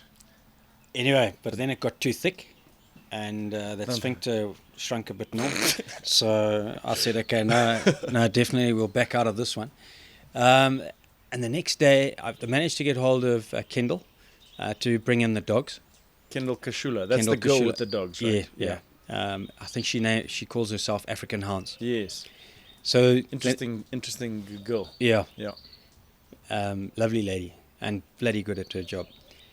Anyway, so then she was going to be there 5 o'clock the next morning. I got there, and I was fine all day. That night following. Next day, drove up there, all hundreds. Got out of the vehicle. And suddenly I had this attack, boy. What, panic? An anxiety attack. Really? Like everything was going to go wrong. Ish. And now you always hear people say, listen to your gut, and now you're feeling like that. Everything just went tense, but I promise you, I walked away. I had tears in my eyes. And I realized, like from the cricket days, I never understood anxiety. You know what I mean? And some of the guys went through this serious anxiety. And sportsmen have gone through serious anxiety. Like they're terrified of going out there. But it's just this attack that they have every time they have to make, once they face their first delivery or second delivery, everything's all right. But that going out there to perform, they have this huge anxiety attacks. So I had to walk away. And for 5 minutes just to try and gather my thoughts and calm down. While the dogs and everyone are getting organized. And how do you explain that, Guy? I've never had it in my life, but I just had this huge. I went into a sweat. I was like, in a way, panicking that this was the last that we're going to all get killed and I was going to die, and hey, what's going on? And I just had to ride through it for that 5 minutes. And once that I guess it's having a chat to a psychologist later, he just said that's perfectly normal. Those kind of things happen. Does that got anything to do with your leopard incident? I'm sure. I think so. So anyway, I rode that through, and I promise you, went back. I was calm. I just suddenly calm as I normally am. And the dogs shot off, and within 20 minutes, we heard the lion growling. Everyone and Kendall was racing off into the sun, and I just said, "No, Kendall." She said, "Quickly, my dogs are going to get killed. My dogs are going to get killed." Like you hear every dog handler saying, And I just said, "Kendall, let's just go use the sun to our advantage. Let's come back with the sun behind us, so that we have a proper visual, etc., etc." And she said, "Well, hurry up." And I'm just like calm, like I'd been doping some weed or something, I was just relaxed, but totally different to that sort of 15, 20 minutes beforehand. Yeah. And we went in and we took care of that cat pretty quickly. But I just remember that just being in two different, just two different feelings, from this huge anxiety to being relaxed. Frick, it was incredible. That is very interesting. Very interesting. Because my leopard thing happened 2 or 3 years ago, I can't remember. But this was the first leopard again since that leopard. So I was I was by Guav Johnson earlier this year, and Guy Ferreira was doing a leopard hunt in Kazuma, and we were in Matezi too. So Guy radioed from Kazuma. We had just got into camp, Guav and I, waiting for the clients arriving the next day. Guy radios us that night and says, "Hey, we've got a wounded leopard here. Can you guys come and help?" First day of the season, hey? Guav just come back from Cameroon. He says, "Andy, how's this for luck? This is my first day of the Zim season. I get a wounded leopard come and help me call."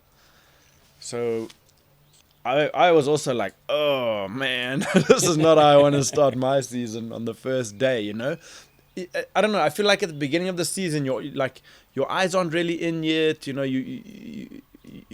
It's a lot thicker. Yeah, it's thick at that time of the year. A lot of stuff goes down. Remember, called Gibbo was the beginning of the year. That thick, horrible situations. But anyway, we were driving there, and I just had this terrible feeling. I was like, and maybe it was that kind of anxiety, you know. And I was just thinking, ooh, this does not feel good. And the whole way, Guav, you know, Guav Johnson is such a joker, you know. He's like, "Andy, we'll send you in the front, you know. You go ahead and tell us, tell us what you find, you know." I'm like, get some live footage. Stop, because also now, you know, he's like, "No, you doing your PH license, you know, you the app, you must go ahead, you know." And then like he's pulling the. Obviously, I know he's joking, but at the same time, he's not helping my anxiety. Yeah. So, but then once we got there, you know, I kind of, you see the bush, because we're on the way there, you just think like, yes, it's going to be the longest grass and it's going to be impossible to see anything. Anyway, it wasn't as bad as, it was still bad. But anyway, yeah, like I said, that drive there was a lot worse than once we actually got there. Yeah. But anyway, that leopard actually ended up not being wounded that badly and came back again for a second night. It was just, I think I heard something about and then got wounded again. So then Guy phoned us and said, "Hey, we need help." We said, "Hey, Guy, we wasn't trying to hang baits and stuff here. You're going to call us every day." Anyway, Guy ended up getting bitten by that leopard. I don't know if that had anything to do with the way I felt on the way there, but it's not fun, eh? And you ask PHs, what's your worst animal to follow? And it's always the same answer as none. I don't like to follow any of them. They're all bad to follow. Yeah. Interesting. Do you think your coordination as a sportsman comes into play in those situations? It's an interesting question. Coordination or just... Okay, coordination and skill. Like, you know, your ability to hand-eye coordination, you know, to shoot straight, to sidestep a buffalo, to think clearly under pressure. Do you think those come into play, or is it just, you know? I think the key is shoot straight. That overrides everything. Oh yeah. No, I think shooting straight. I think practice on shooting straight. I think for me, it's just trying to get into the best, trying to keep yourself in the zone, and focused with everything that's around you, and to know what you're going to do, and listening to your tracker as a unit, listening to everyone around you, and keeping whoever's with you, you're all on a par, you know. And if you're losing concentration, just everyone stop, and you've got time, you know, and just slowly. You want the situation to happen when everyone's in unison, rather than there's a bit of chaos or a bit of misunderstanding going on, and one's there, one's there. It's rifle safety, it's gun safety. You know, it's not so much the attack; it's the actual safety. I think you've seen some videos where things have gone absolutely pear-shaped. I mean chaos. Yeah. And that it you know, if you're all in sync, it can work. It can work really well. Well, you got a better chance of it working well. For sure. Have you ever had any crazy blind stories? Pete Wood actually told one of you in Mozambique. But I'll tell you. But he didn't actually have first-hand experience of that one. I've had a couple. Yeah, so tell us a couple. Then. One was with your brother. He was filming. My older brother Raymond, yeah? Ray. Yeah. Now Ray is a serious dude. So So I'll never forget, we were out to Jurazé, we had a lion feeding there. And so we're busy putting up the blind. So I said, Ray, so I've got like a Pop-up blind. I said, Ray, you sort yourself outside the blind. Make your own blind there. I'm pretty sure you made me sit outside that same blind once. Yes, we did with the leopard. With the leopard, do you remember? Yes, And I yeah. said, Guy, I see Guy and his client getting very comfortable in this thing and putting up their chairs and I said, hey, Whittall, where am I in this whole situation as the cameraman? And you're like, no, pencil, whatever you guys call me. Pencil, you outside. What? you must make your own blind outside the blind. Do you remember with Peter Grant, Peter was with his girlfriend. So we had to put Peter in the blind and then you and I had to sit on the outside. Yeah, it's not Do you fun on the remember that? outside. No, you know what it's like to be on Peter says, no, you guys can't share with me and my wife. Oh, my really? girlfriend. Remember Peter? Yeah, I remember Peter very Yeah, well. yeah. Yeah. That was funny. That was a fun trip. Anyway, so anyway, Yeah. he looks at me and says, Guy, don't sit outside.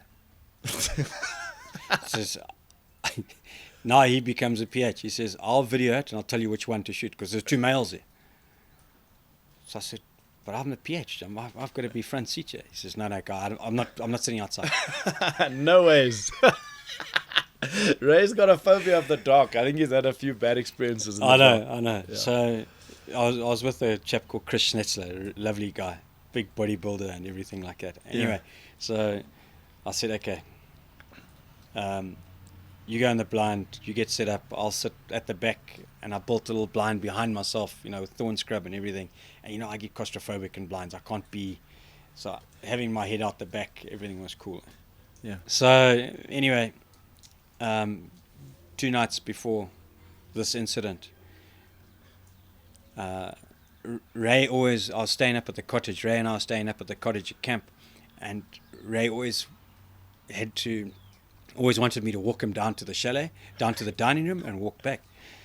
And I can't believe Ray went through boarding school. Just Because he's telling Whittle all his weaknesses. Yeah. so now I quickly shoot out from the dining room and race up to a little tree that I'd planned. So I was halfway between the last chalet and the cottage, the PH cottage. I got behind a tree there, and now I look behind. Yeah, the tree. because that's like 100 yards of darkness, Yeah. right? So now I look back, and there he is. He's looking around. Eesh. Where's Guy? I can just, and he starts walking, and that walk of it. Getting faster and faster as it gets darker. And then he stops at the last chalet. And he doesn't know, you can see he doesn't know whether he should run or just walk. I felt that same feeling in that walk before. So anyway, he starts walking, but walking quite fast. And I didn't give him a fright. I just stepped out from under the bush. How's it?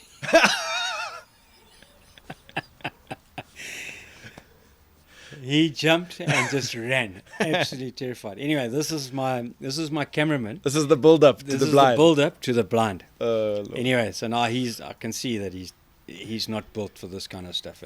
So we put thorn bushes around the blind, etc., and I have my head out the back. But where's Ray now? Position. He's in there. He's got in the blind. But now lions come from behind, and you can sit them. You hear them outside the blind. Just laying by the blind.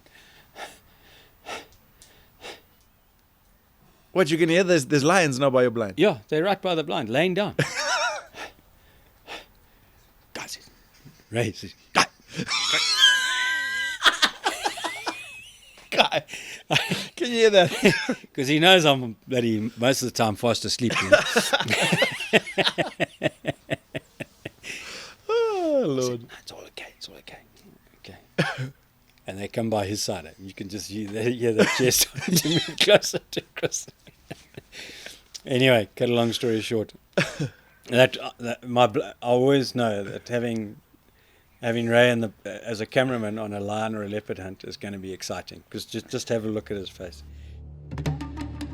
Folks, the new This Is Africa knife is out, and if you haven't seen it, feast your eyes on this bad boy. For those who are listening, you'll have to go to TIA5.com and have a look at this knife. But for those who are watching on Rumble, check it out. It is the most incredible knife. The sheath is made by the same people who do the leather for the Rigby Gun Company, so it's really good quality leather. And the knife itself, which is my favorite part, has got an elephant dung resin handle, which makes every single knife handle unique. I love seeing them. Everyone who gets one, who orders them online, raves about their handle, but I think my handle's probably the best. But I think everyone just likes the handle because they're all different and all unique, and it's actually got actual elephant poop inside. It looks really cool and it's really African. The blade is incredibly sharp with the This Is Africa logo burnt into it. Perfect for skinning, perfect for harvesting the meat off your animals. And when you put it on your gun belt, the sheath sits in such a way that it's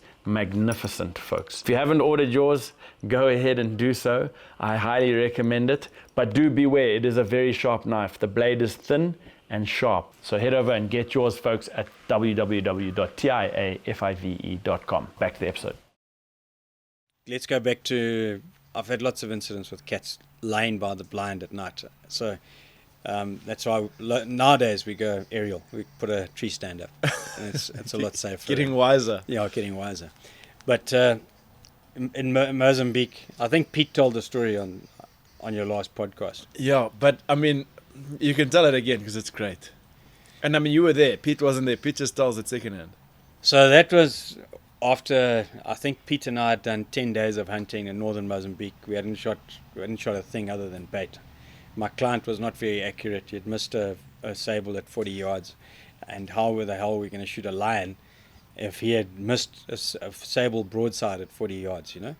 And, but it didn't help that we didn't have much bait to put out. And I was hunting the south, Pete was hunting the north, and both these guys had been in the gym, both 50, and they were built like brick shit houses, you know. And my guy, fortunately, was only about 5'9", and Pete's guy was like 6'6", both Texans. Anyway, Pete called me on the sat phone the one night and said, "Hey, Guy, things not going well here. We haven't even got bait, and haven't seen a lion track in 8 days or 9 days." So I said, "Okay, no problem, Pete. Come up to the south. Come down to the south. I've got some lionesses feeding. You hunt the western side. I'll hunt the east. But let's do a jaunty, and let's just try and find what the hell is going on. Why we haven't got anything going yet." Jaunty is? Jaunty Muluko.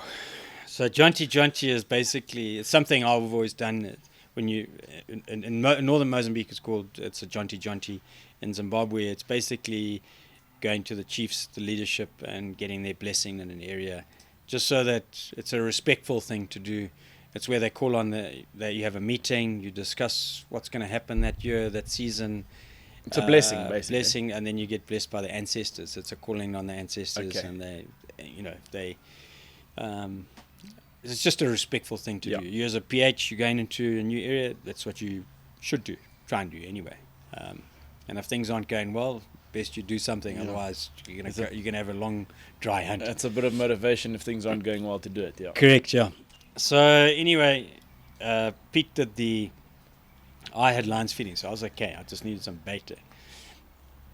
Pete came and he did the jaunty. Shot an eland the next morning, hung it up. Next day, sorry, I also had a leopard feeding, but he didn't want to sit on the leopard. He wanted to sit on the lions. So anyway, Pete did the jaunty. Shot an eland the next day. Where he shot it, there was a spring there, so he just chucked meat up by the spring. And on his way home, he chucked up some more baits. The next morning, he had a leopard feeding. Went on to the lion bait. The lion was swinging. 10 o'clock in the morning, here comes Pete back to camp. Hooter going, everyone singing, lion back in camp. Now it's me. And my client's not happy now because I said to them it's a 50% chance. You'll definitely get one line, 50-50 on the second one. So in his mind, that's his chances. So now you can see I've got a very quiet client. He's not very happy with life. His 50% has been taken by someone else. Anyway, he knew it. He knew the story. Anyway, I said to Pete, Pete, please can you go and check? Because I know that pride there's got 2 males on it. There's definitely 2 males in that area. So he said, yeah, okay, we'll do. But he says, there's definitely just the one.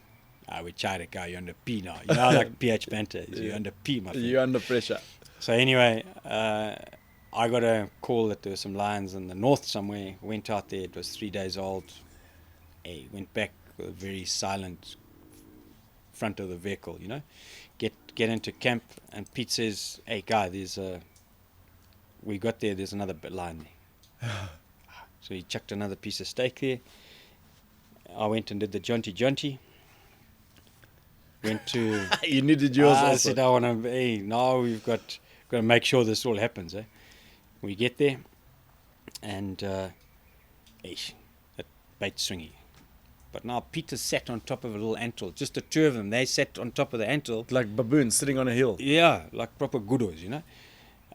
But that's because the lion was there. Now it's late afternoon. I said, everything's burnt around us. There's no place to really put a blind. There's one fallen down tree. So I said, well, I'll put it up against that. 45 yards away. I said, behind the fallen down tree or like in front? In front of it. So between the tree and the bait? Yeah. Against the tree, Yeah. okay. So anyway, quickly chuck this thing up, threw a bit of brush over it. Pop-up blind. Pop-up blind, jump inside there. He's on my left, I'm on the right. And I'm thinking, this could be, you know, let's get geared up for the night, you know. Took my shoes off, leave my shoes. I don't know, I always leave my shoes outside the blind, you know. And so there was a fallen down tree about a meter between the blind and the tree. Our blind was placed, the edge of our blind was backed up about a meter between the blind and the tree, and there I put my shoes, okay? Now we're sitting there waiting. Promise you 20 minutes. Hear that? Coming from behind us. So I thought, fallen down tree, lion's going to walk on, 15-meter shot, this guy can't mess it up. Happy days. He cannot miss this shot. So I'm sitting there. I lay down, you know, lying down. You know, I always like to lie down. I said, better I get up. It's getting closer, but it's coming to my side. So I sort of like turned around to look at the back. You're holding a rifle at this stage? Yeah, I got my rifle. Fortunately, it doesn't come over the log. It walks around the log, and the fallen down tree comes to his side. Sweet. To bait, no problem. We're going to have this thing broadside at 10 or 15 yards. He comes around the tree.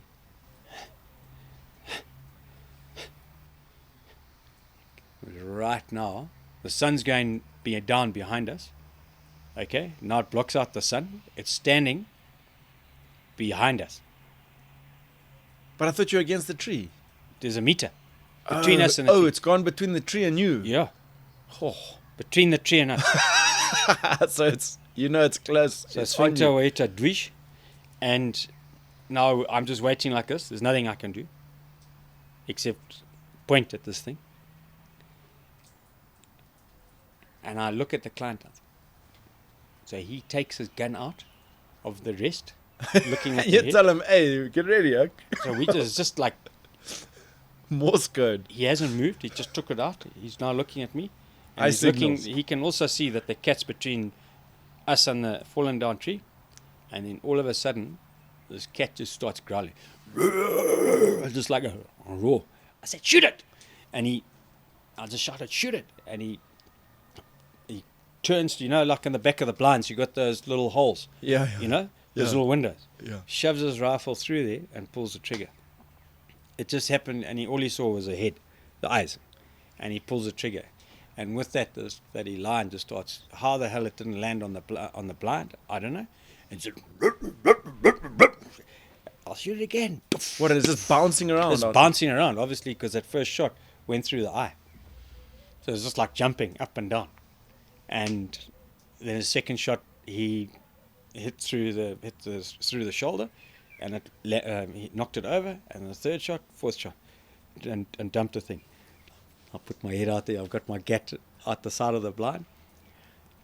Okay, and now you're just like so relieved, so chuffed. You've tried this thing, and I said, reload, and we just stared. I mean, there's nothing we could do. We're just looking out our little windows at this cat lying 5 yards from the bait, from the blind. No. Anyway, I step out of the blind to put my shoe, and I put my hand out to see where my shoes are. There's no shoes. Hey, just the one. So now I've got to go and check this cat out, So I said, fuck.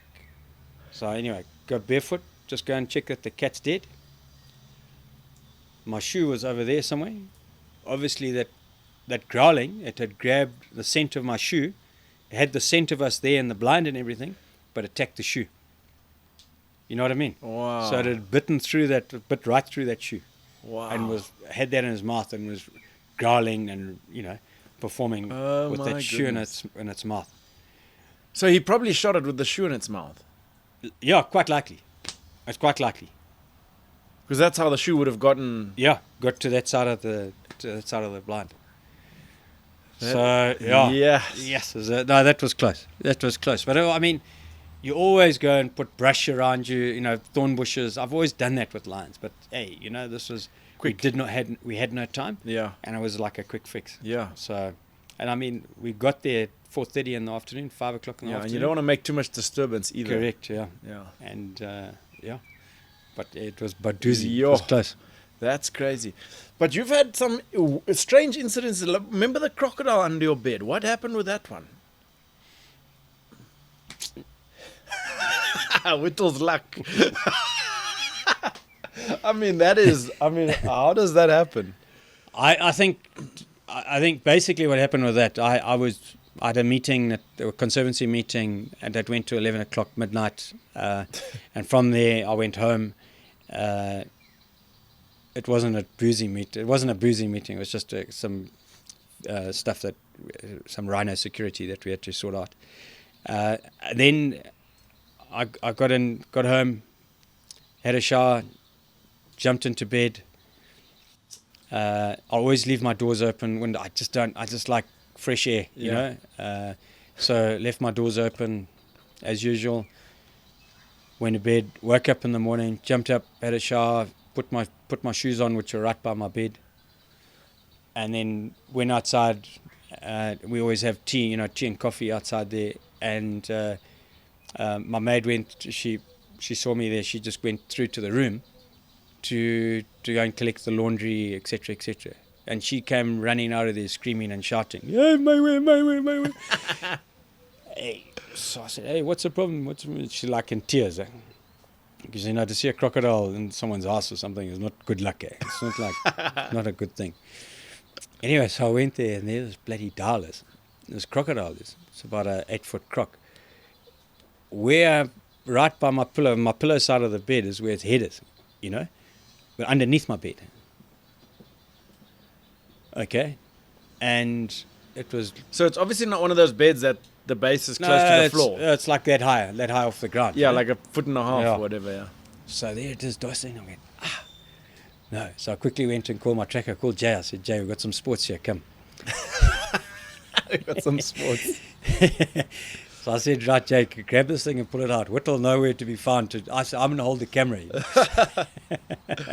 That's amazing. So he pulled it out with a couple of guys, grabbed the tail, and that was a bit too much. So eventually they put a rope around it, and it was lots of fun pulling it out of the house. But anyway, they pulled it out. But yeah, no, that was it. I think it was in one of the dams, the end of the airstrip, and it was making it one night. It made its way back down to the Turgui River, and on its way it decided to stop by the house, maybe try and grab a chicken or something, because the folks said they had heard the dogs barking and a whole lot of performing at sort of like 10 o'clock at night, So maybe, I don't know.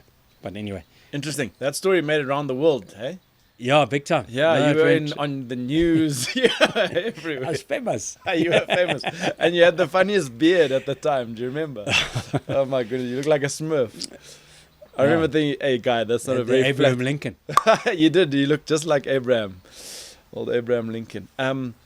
Guys, so just, I mean, we can talk hunting stories forever, but in your opinion, is ammunition important for a hunter? The ammunition choice? Dangerous game hunting, is it important to choose good ammo? No, definitely. Hey, I think, well, everyone I speak to, I just try and get them to go onto the Swift A-frames, and I've always used Woodley solids, etc., etc. So, it's just all the different calibers are, there's so many out there at the moment, and whatever is recommended by PHs, everyone has their own little reasons, etc., etc. But yeah, I think it's all up to the PH, and when you arrive with your PH, you just make sure that use some ammunition that he recommends, just to put him in a good mood. You don't want something that he's had a foul experience with, and then it plays on his head all the time. So yeah, I think just ammunition, very important. Shoes, what shoes do you wear? You know what, I used to have the Courtneys. I just found them quite heavy. I love the Jim Greens. I really enjoy the Jim Green shoes. They seem to hold together better as well, and a lot lighter. So they're quite quiet as well, aren't they? Yeah, some people come out with trainers, tackies, and they just seem to be quite crunchy. Your Solomons and that are very crunchy underfoot, especially in your June, July, August, when a lot of leaf has fallen. You just want something that's going to be pretty nice and quiet. Yeah. Those Jim Greens, that company is quite incredible with what they do for all the rangers and stuff. They supply so many. Have you seen that? I never really heard of Jim Greens, and a friend of mine told me about them, and then once I saw them in the States and that, and I got a pair, then I looked them up and that, and geez, I know they support little to my knowledge, but they have been very active in sponsoring a lot of the different ranger organizations for their rhino special protection or anti-poaching units throughout Southern Africa. So yes, they have been very, very proactive on that front. Yeah, pretty cool company, and I like their shoes too. I remember doing a hunt with you, and you did something that I have never actually seen any other professional hunter do. You actually said to the client, he was my client, but you said to him, you were the PH, and you said, you take the lead and track these eland. You put him on the tracks, and I mean, that made him so happy, and he loved that. I mean, that we still obviously keep in contact, him and I. That was one of the greatest experiences he's ever had in Africa, and he's been on safari, I think, 6 or 7 times. But I mean, that was a pretty special thing. How do you make a client happy? That's my question to you. Like, obviously I have my own things, but you are very good at making your clients happy and making them have a good time. So what would you say are some of your tricks of the trade? I think the most important is being yourself, okay, and reading the room. You have to be able to read your client, and if you can practice doing that and testing yourself, reading the room is more important than anything else. It's not about you as a PH, it's about your client. So try and understand what he likes and what he dislikes, and what he dislikes, don't try and make too much of a joke of it, etc., etc. Just read the room. So your people skills are important as a professional hunter? One of the most important. Yeah. Okay. What are your plans for the future, Guy? Roger Whittall Safaris, Guy Whittall, I mean, you've got a very good name in the industry. You hunt clients all over the place. And what are your plans going forward? Good question, Andy. I'm currently, obviously, Humani is our number one. Savi Valley Conservancy is our top operation. However, I'm looking at northern Mozambique now, going back into Niassa. I was there from 2008 to 2017 and looking to get back there. Got some things on the cards right now. I know it is pretty volatile up there at the moment with the insurgents, etc. But I believe Mozambique's going to sort that out in the next couple of years. So I want to be ready for that.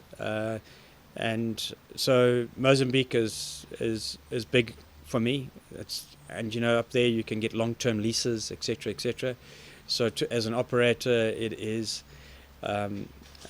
far easier for long-term marketing strategies and things like that. So Zambia is an option, but Zambia is very political. Every 4 or 5 years you get a different government in, and then it's just more politics. And if you look at the history, Zambia is a great hunting destination, but it's just filled with issues. So it's a difficult country to go up and operate. However, I do see Mozambique being the gem of Africa going forward. I think Mozambique has so much potential. And it's there. It's getting there. I think definitely to date, Mozambique offtake is far better, far higher than the whole of Zimbabwe put together. So Zimbabwe's left with a couple of very, very good areas, but it's lost a lot of its plains game. For sure. I personally love that northern Mozambique, the Niassa there. Obviously, there was that incident earlier in this year, but I believe the army took care of those guys and everyone's back to full throttle hunting up there. And it's one of the finest destinations in Africa, I believe. So wild, lots of game, good quality game. And like you also enjoy, like I do, is those real vast wild areas. So yeah, it's huge. It's huge. It's you're looking at areas that are million acres plus. There's so much as an operator or as a PH, that you can go and explore. And with long-term leases, there's so much you can look at building and trying to make it, trying to make it like a second home. So, but it's huge, but it's big country up there. Huge inselbergs, rivers, high rainfall. You don't have to pump water there. You don't have to have all those headaches. It's pristine, and it's numbers. You've got the key species of lion, leopard, buffalo, elephant are going to be good in maybe 10 years' time if they can get on top of the sort of ivory poaching. But yeah, it's got a lot of potential. For sure, Guy. And people who would like to follow you, I know you've recently got up and going with social media. Hey, you've got an Instagram page. Eesh, I'm a guru now. Hey? We've never done any marketing of its sort. It's always just been word of mouth.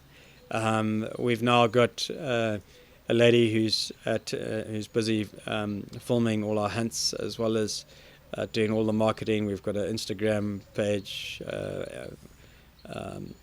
Facebook page, and website. So, yeah, I guess this just small family business is now just hit the internet by storm, and it's pretty cool because there's so much that happens on Umani. There's things that happen all the time, and obviously with quite a large client base, it keeps everyone else posted with what's going on. So we're loving it, and just keeping the dream alive. 100%. You guys have got such a great product, and both yourself as a character, you've always been a great character, I've believed, and Peter Wood also does a lot of work with you.